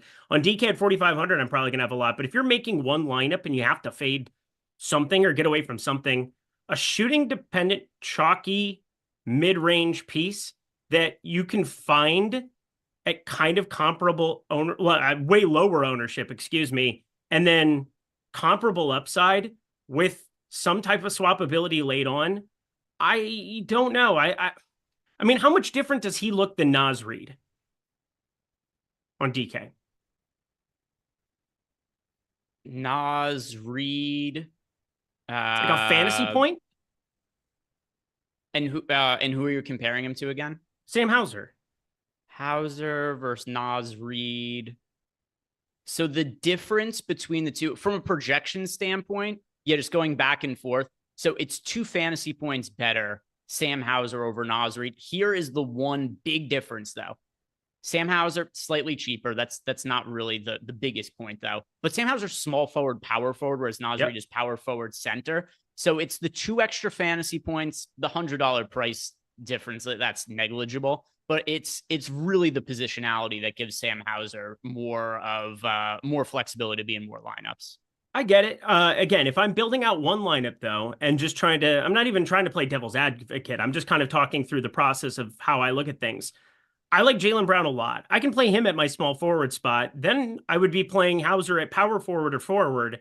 And so like, I think Jaylen Brown is top 2, top 3 piece on this slate. Like, I think he should be the guy that we get to the most.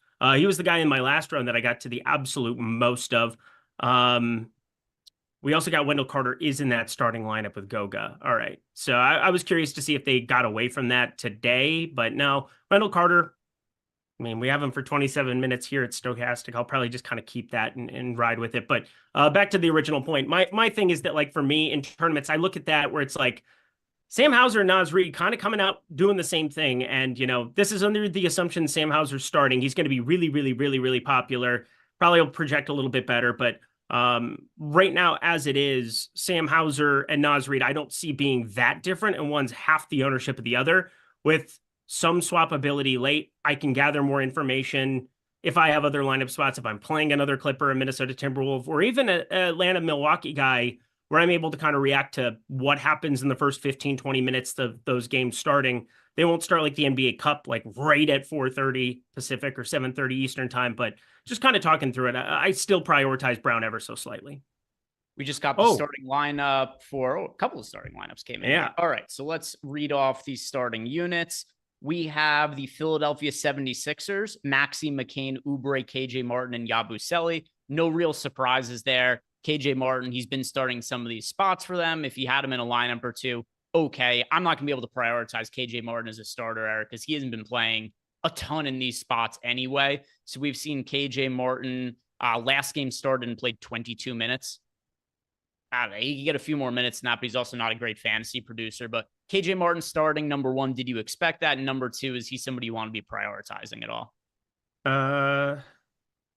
I'm going to run some stuff. I'm not sure yet. Okay.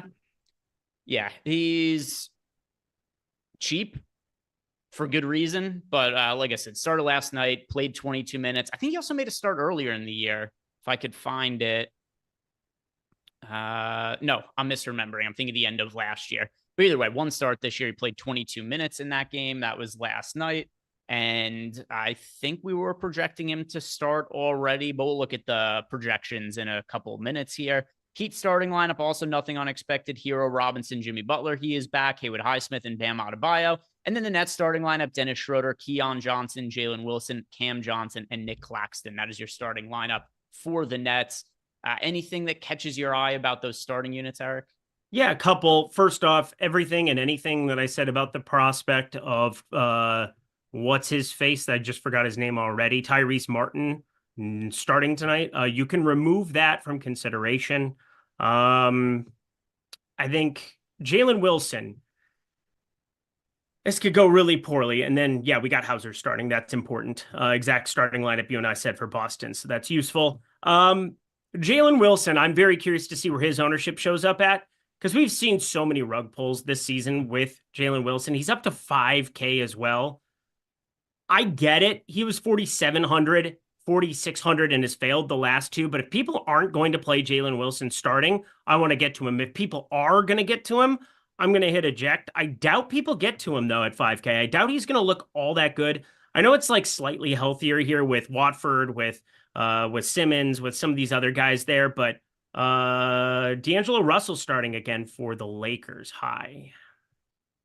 Yeah, so we've got the Lakers starting. D'Lo. I thought Gabe Vincent had a chance to start back LeBron in Miami. and Anthony Davis. So Austin Reeves, he remains out for the Lakers, and you got D'Lo starting his place. D'Lo is one of the best value options on the slate as well. You analyze DFS for a living, and the best you can come up with is what's his face. Literally, Tyrese Martin was projected for 5 fantasy points. Get off my lawn, Sotex. Come on now. Yeah, Tyrese Martin, not a real strong consideration for tonight. The next question we have here, it is from, actually, let's go to the super chats. We'll read off some of those, then we'll go back to Discord. So the next super chat here, it is coming to us from Bumboy. Is this what is this? Is this the reincarnation of Bug Boy? Bumboy 69? Is this a new thing, Jordan, or is this a name I've been missing in chat? What is this? All right. So Bumboy69 says, here's $5 for Lindquist to buy a dozen nitros. It is time, bud.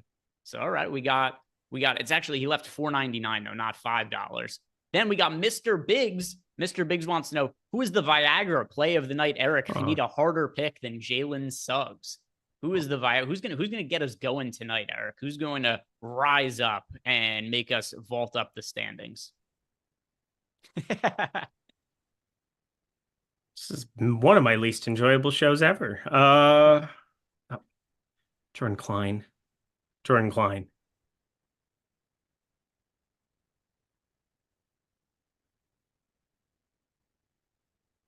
Connect.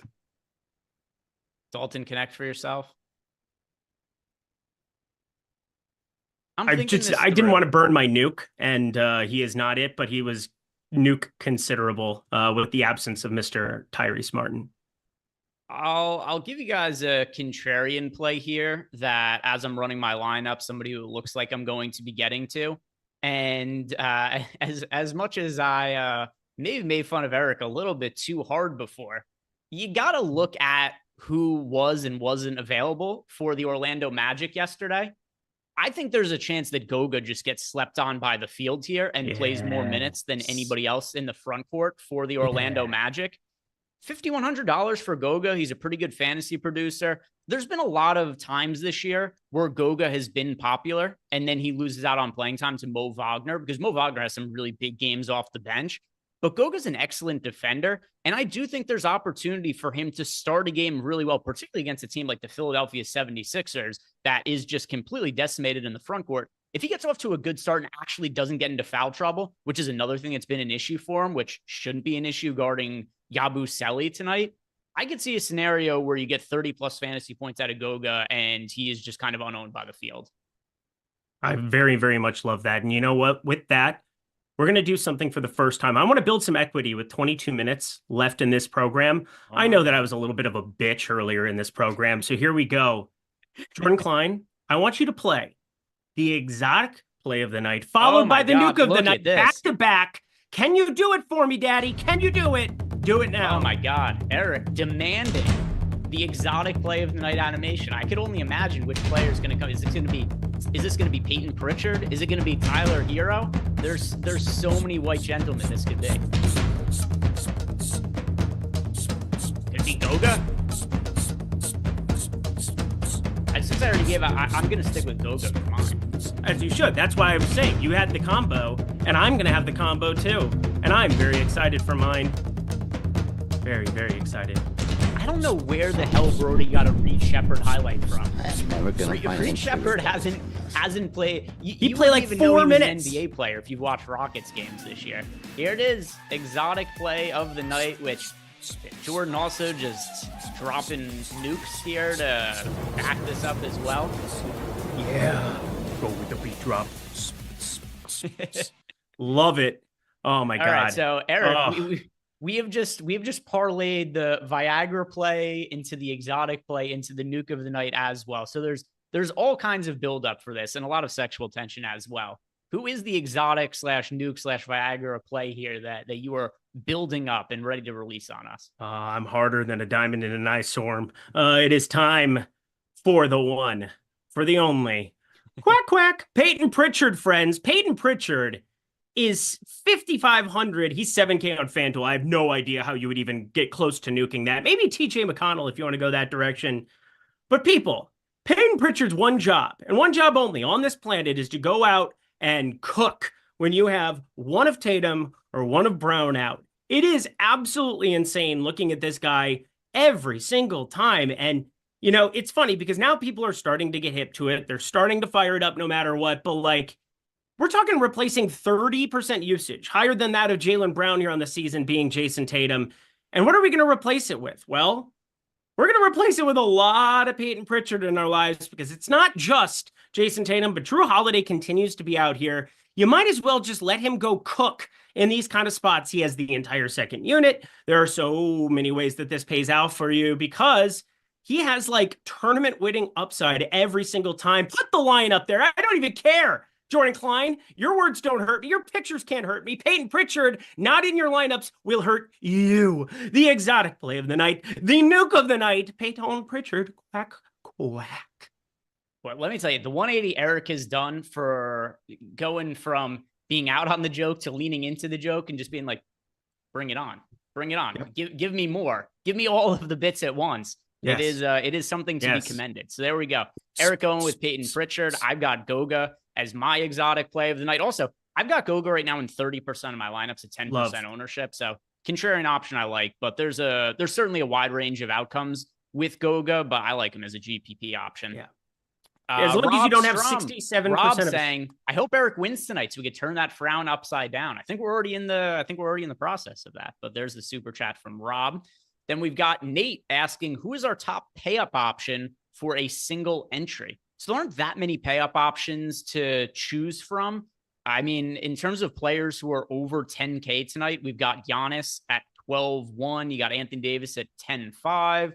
So I guess we have to consider everybody 8K and above, just so we're giving ourselves an ample amount of options. So we've got Jaylen Brown to consider. We've got Giannis to consider. Eric, if you're paying up for one player tonight in a single entry, honestly, you could fit Jaylen Brown and Giannis both in that lineup pretty easily. But if you're only picking one guy, who would it be? Giannis. I'm going to look at my updated. Yeah, it's Giannis for me. Giannis is in more than half my lineups. It's so easy to get to him. And especially in single entry, where you're going to want to be playing a lot of these cheap value guys like Sam Hauser, potentially maybe like a Chris Dunn or something like that. Maybe you're going to go get a reasonable price tag. Derek White, 6,600. There's so many players who are underpriced on the slate. You're going to have excess salary to spend somewhere. That's the main reason that Giannis lands in more than half my lineup. So that's the guy for me. Chris Williams says he's late to the party, but he's atoned and hoping others will do the same. If you don't, the ones who have, appreciate your donation. JK, good luck, everyone. But seriously, you should atone for your sins. And then Chris also gifted out 5 YouTube memberships. So Chris, thanks for supporting the channel. And for everybody else, like the video, subscribe to the YouTube channel. Now we've got Eddie T is asking for our favorite FanDuel plays at each position. So over on the FanDuel side of things, Eric, I have got this pulled up right here. Do you FanDuel and DraftKings lineups in front of you? Sure do. All right, let's start at point guard, which is Mike Conley for me. It is Mike Conley. Again, I just got to say, they've been playing more alongside each other. I think there's something to be said. I almost made Dante DiVincenzo my nick of the night, and then I realized that I don't want to curse him. I might as well curse the 30% owned guy. DiVincenzo, I mean, he has been so terrible in Minnesota. Yep. It's funnier because living in the New York area and where Bridges has been so terrible, Knicks fans are like, bring back Dante DiVincenzo. And it's like, he's not faring any better there over in Minnesota. So it has been just a disaster. Mikal Bridges being added to the Knicks, Dante DiVincenzo being added to the Timberwolves along with Julius Randle. Lots of issues with both those teams. But anyway, point guard for me, Mike Conley. Now shooting guard, I'm going Jared McCain. Jaylen Brown. Small forward, Sam Hauser. Sam Hauser. Power forward. Actually, I'm gonna switch this. Nah, never mind. Power forward, Giannis. LeBron. And then finally at center for me, that is going to be Bam Adebayo. Miles Turner. Is that real life? I ran lineups. Or is this just fantasy? Think that's updated. Yeah. And, I would sing right now because that's normally my shtick, but we don't have time. Price production is most likely to score 40 off the bench pretty easily, Peyton Pritchard.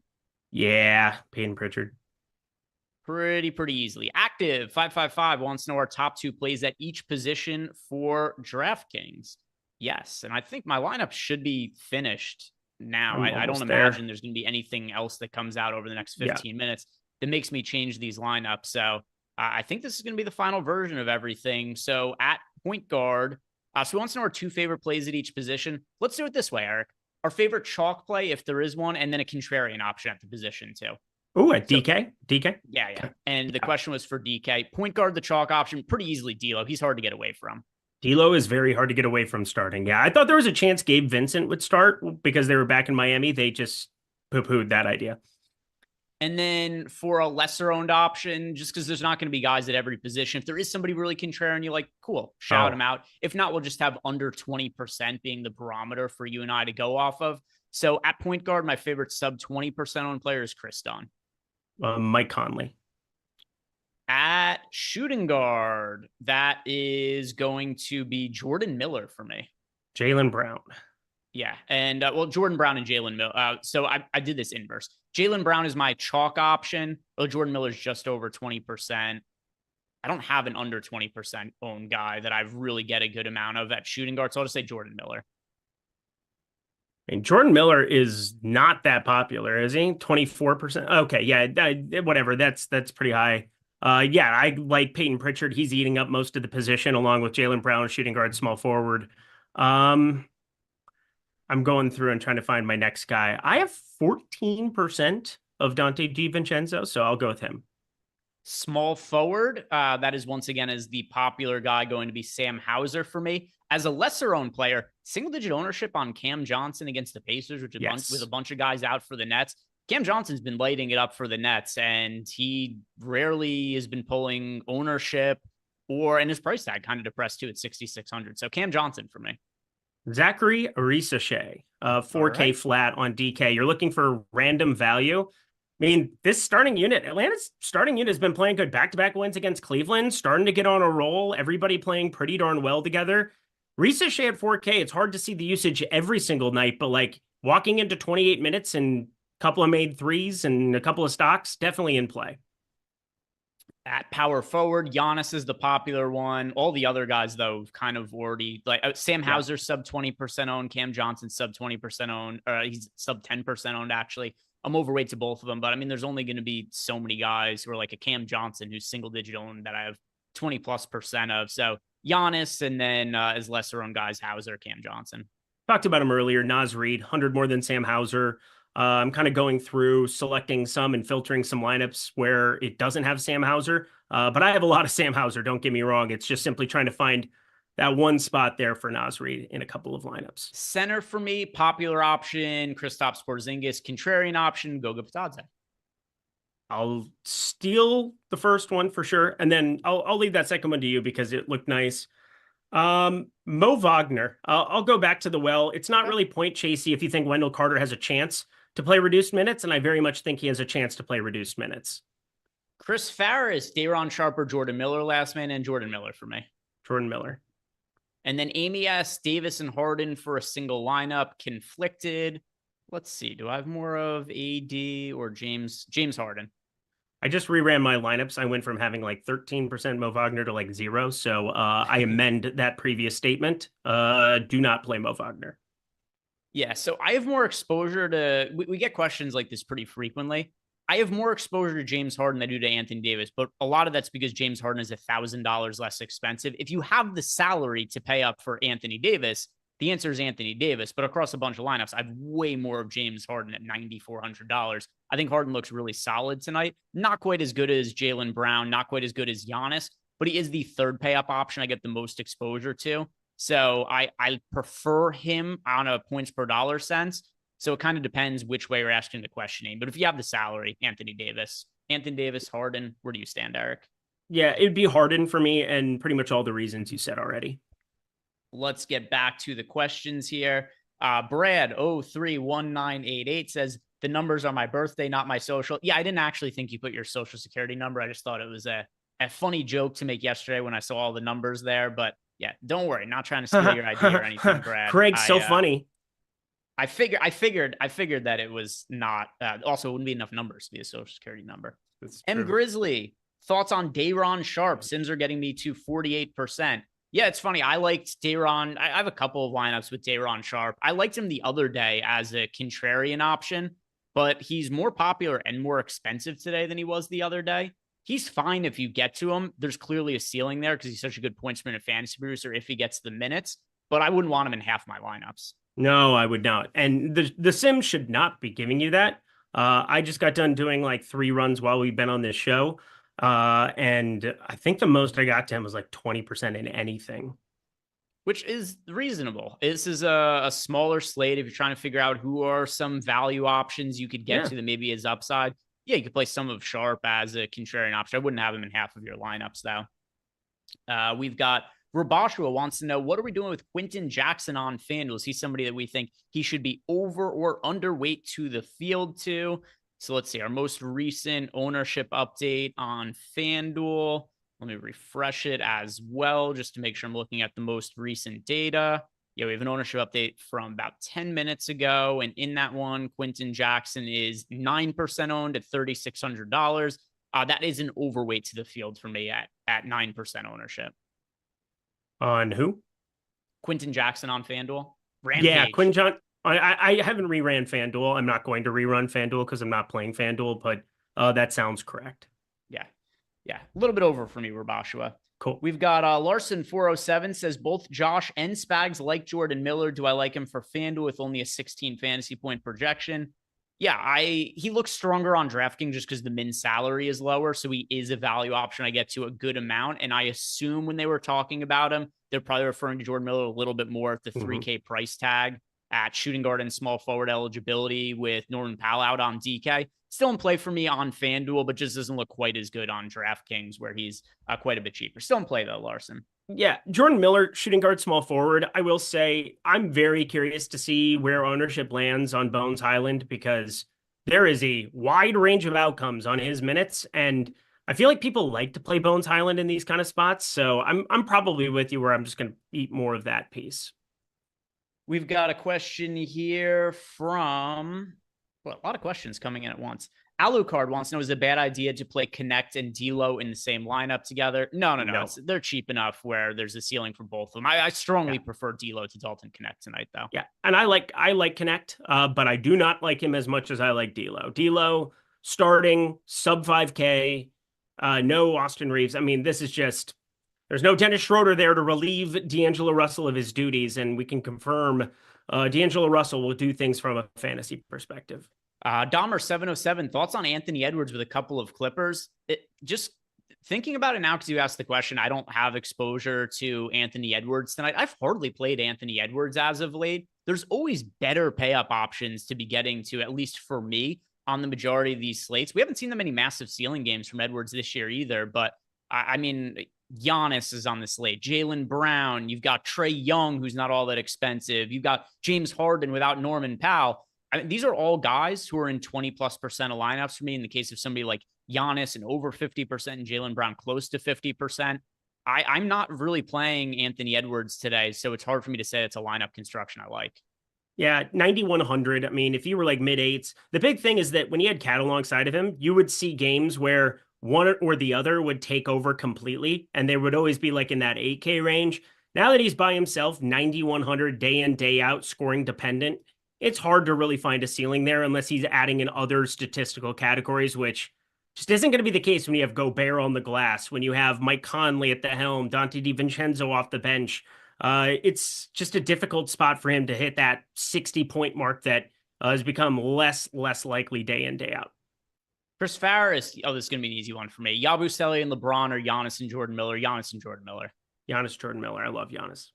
Back to Discord, Einsteinium wants to know, what are we doing with Trae Young tonight? I am playing him. He's one of the pay-up options we have around 20% of. There's tiers to the pay-up options for me. Tier 1 is Giannis and Jaylen Brown. Then there's a next group of players that's Trae Young, James Harden. Let's see if anybody else fits into that. To a lesser extent, LeBron will have less than 20% of him. But yeah, Trae Young is a guy who I want to have a little bit more than 20% of. Yep, me too. Another super chat here. This one is from Junior. Oh, 2 super chats. Oh my God. Junior Whopper, Halliburton and Goga Bitadze or White and Turner. Well, I like Goga Bitadze tonight. I like Derek White tonight. I don't really like Halliburton. Turner's okay. So I'll say White and Turner. With you. Brandon Mahler, Dalton Connector, Mike Conley, last guy. And that is Mike Conley for me. Ooh. That's going to be really close for me. I mean, I'd have to look at the overall lineup positionality of Dalton Connect, but yeah, I really do like Mike Conley more than I've liked him on many other slates. Yeah, it is Mike Conley for me. The Black Mamba wants to know how you're feeling about your guy Bojan today. Bojan, who is a staple of Herrick's, both in the betting streets If you guys remember Eric's not Discord back in the playing. day, he did nothing for like half a year. Every single day that Bojan played, he bet the over on his points. I think he won something like 27 out of 30 games. Something, I don't remember the number. Something absurd. But I don't want to speak too much for Eric. But yeah, Bojan's been banged up this year, and he's been hurt for a while. He's not playing. Like he might be a little bit washed. You just can't count on the minutes for him. He's not playing.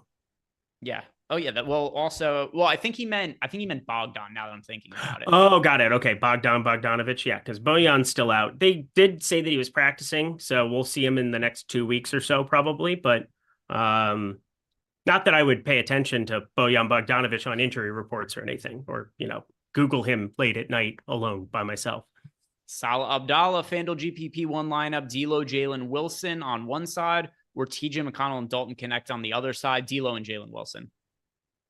Oh, God. Now Day'Ron Sharp, 38% that last run. What the hell is happening? Oh, God. Oh, God. Pierre asked us for FanDuel last man in, Rozier, Conley, Dunn, or McConnell. That is Mike Conley for me. Mike Conley. Now let's see what other questions are in Discord, which is still bringing me all these questions out of order, which is a massive pain in the ass. Answered that. If you had to answer these questions and it was just like, hey, new question, one from 28 hours ago, notification about it. I'm Greg. It's so hard to be me. It is. That's actually not that hard. Krebsy wants to know, is Porzingis relevant? Yeah, he's very relevant. He's one of my most rostered players. Yeah. I also got a lot of Bones Highland this last run. This is gonna be quite the slate for me. I tweeted it out earlier. I kind of knew what was gonna happen with Pritchard and Highland in my stuff, but I didn't want to accept it. But here we are.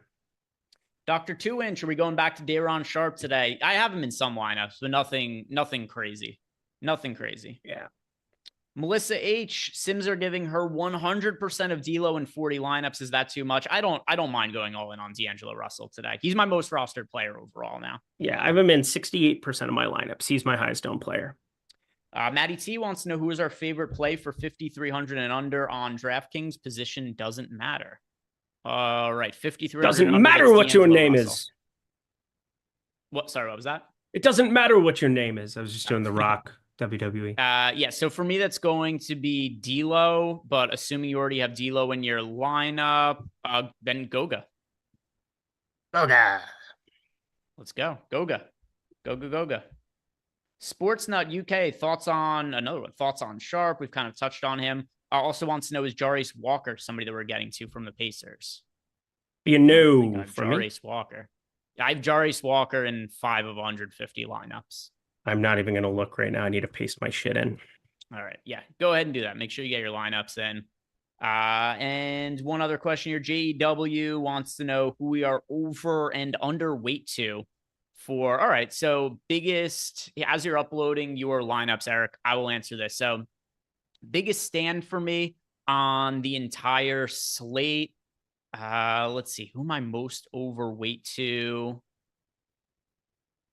Well, if Sam Hauser is really going to be sub 20% owned on DraftKings, I'm way overweight to that number. So Sam Hauser, I'm over. A lot of these cheaper guys I'm overweight to. I'm overweight to Chris Dunn. I'm overweight to Sam Hauser. I'm overweight to Jordan Miller. I'm overweight to Goga. And I'm overweight to Giannis. Those are the players that I'm most overweight to overall for the slate. Underweight to, I came in, Rui Hachimura has ownership in the mid-teens. I hardly got to him. There's also a handful of other Celtics players that I'm a little bit underweight to the field to. I don't have the north of 30% of Peyton Pritchard that the field has. I like Derek White. I have Derek White in 30% of lineups. He's projected for 40% ownership. So I'm underweight to the field to him based on that. But like, there's not one guy who I'm outright fading who's 30% owned or anything like that. Just guys who I'm a little bit underweight to the field too. Eric, any final thoughts on your line? Did you get them all in?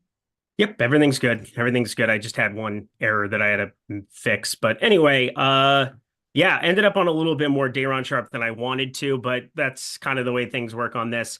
Go Peyton Pritchard. Go these random Clippers that should never play NBA basketball but are in my lineups today. Good luck, everybody. Fun show overall. Go watch playback. I'm sure this is going to be a fun sweat here with these early games. Yeah, I don't think there's going to be that much news for Josh and I to react to, but who knows? Random shit could happen in NBA. at any given time, especially because we have locking at 8 o'clock.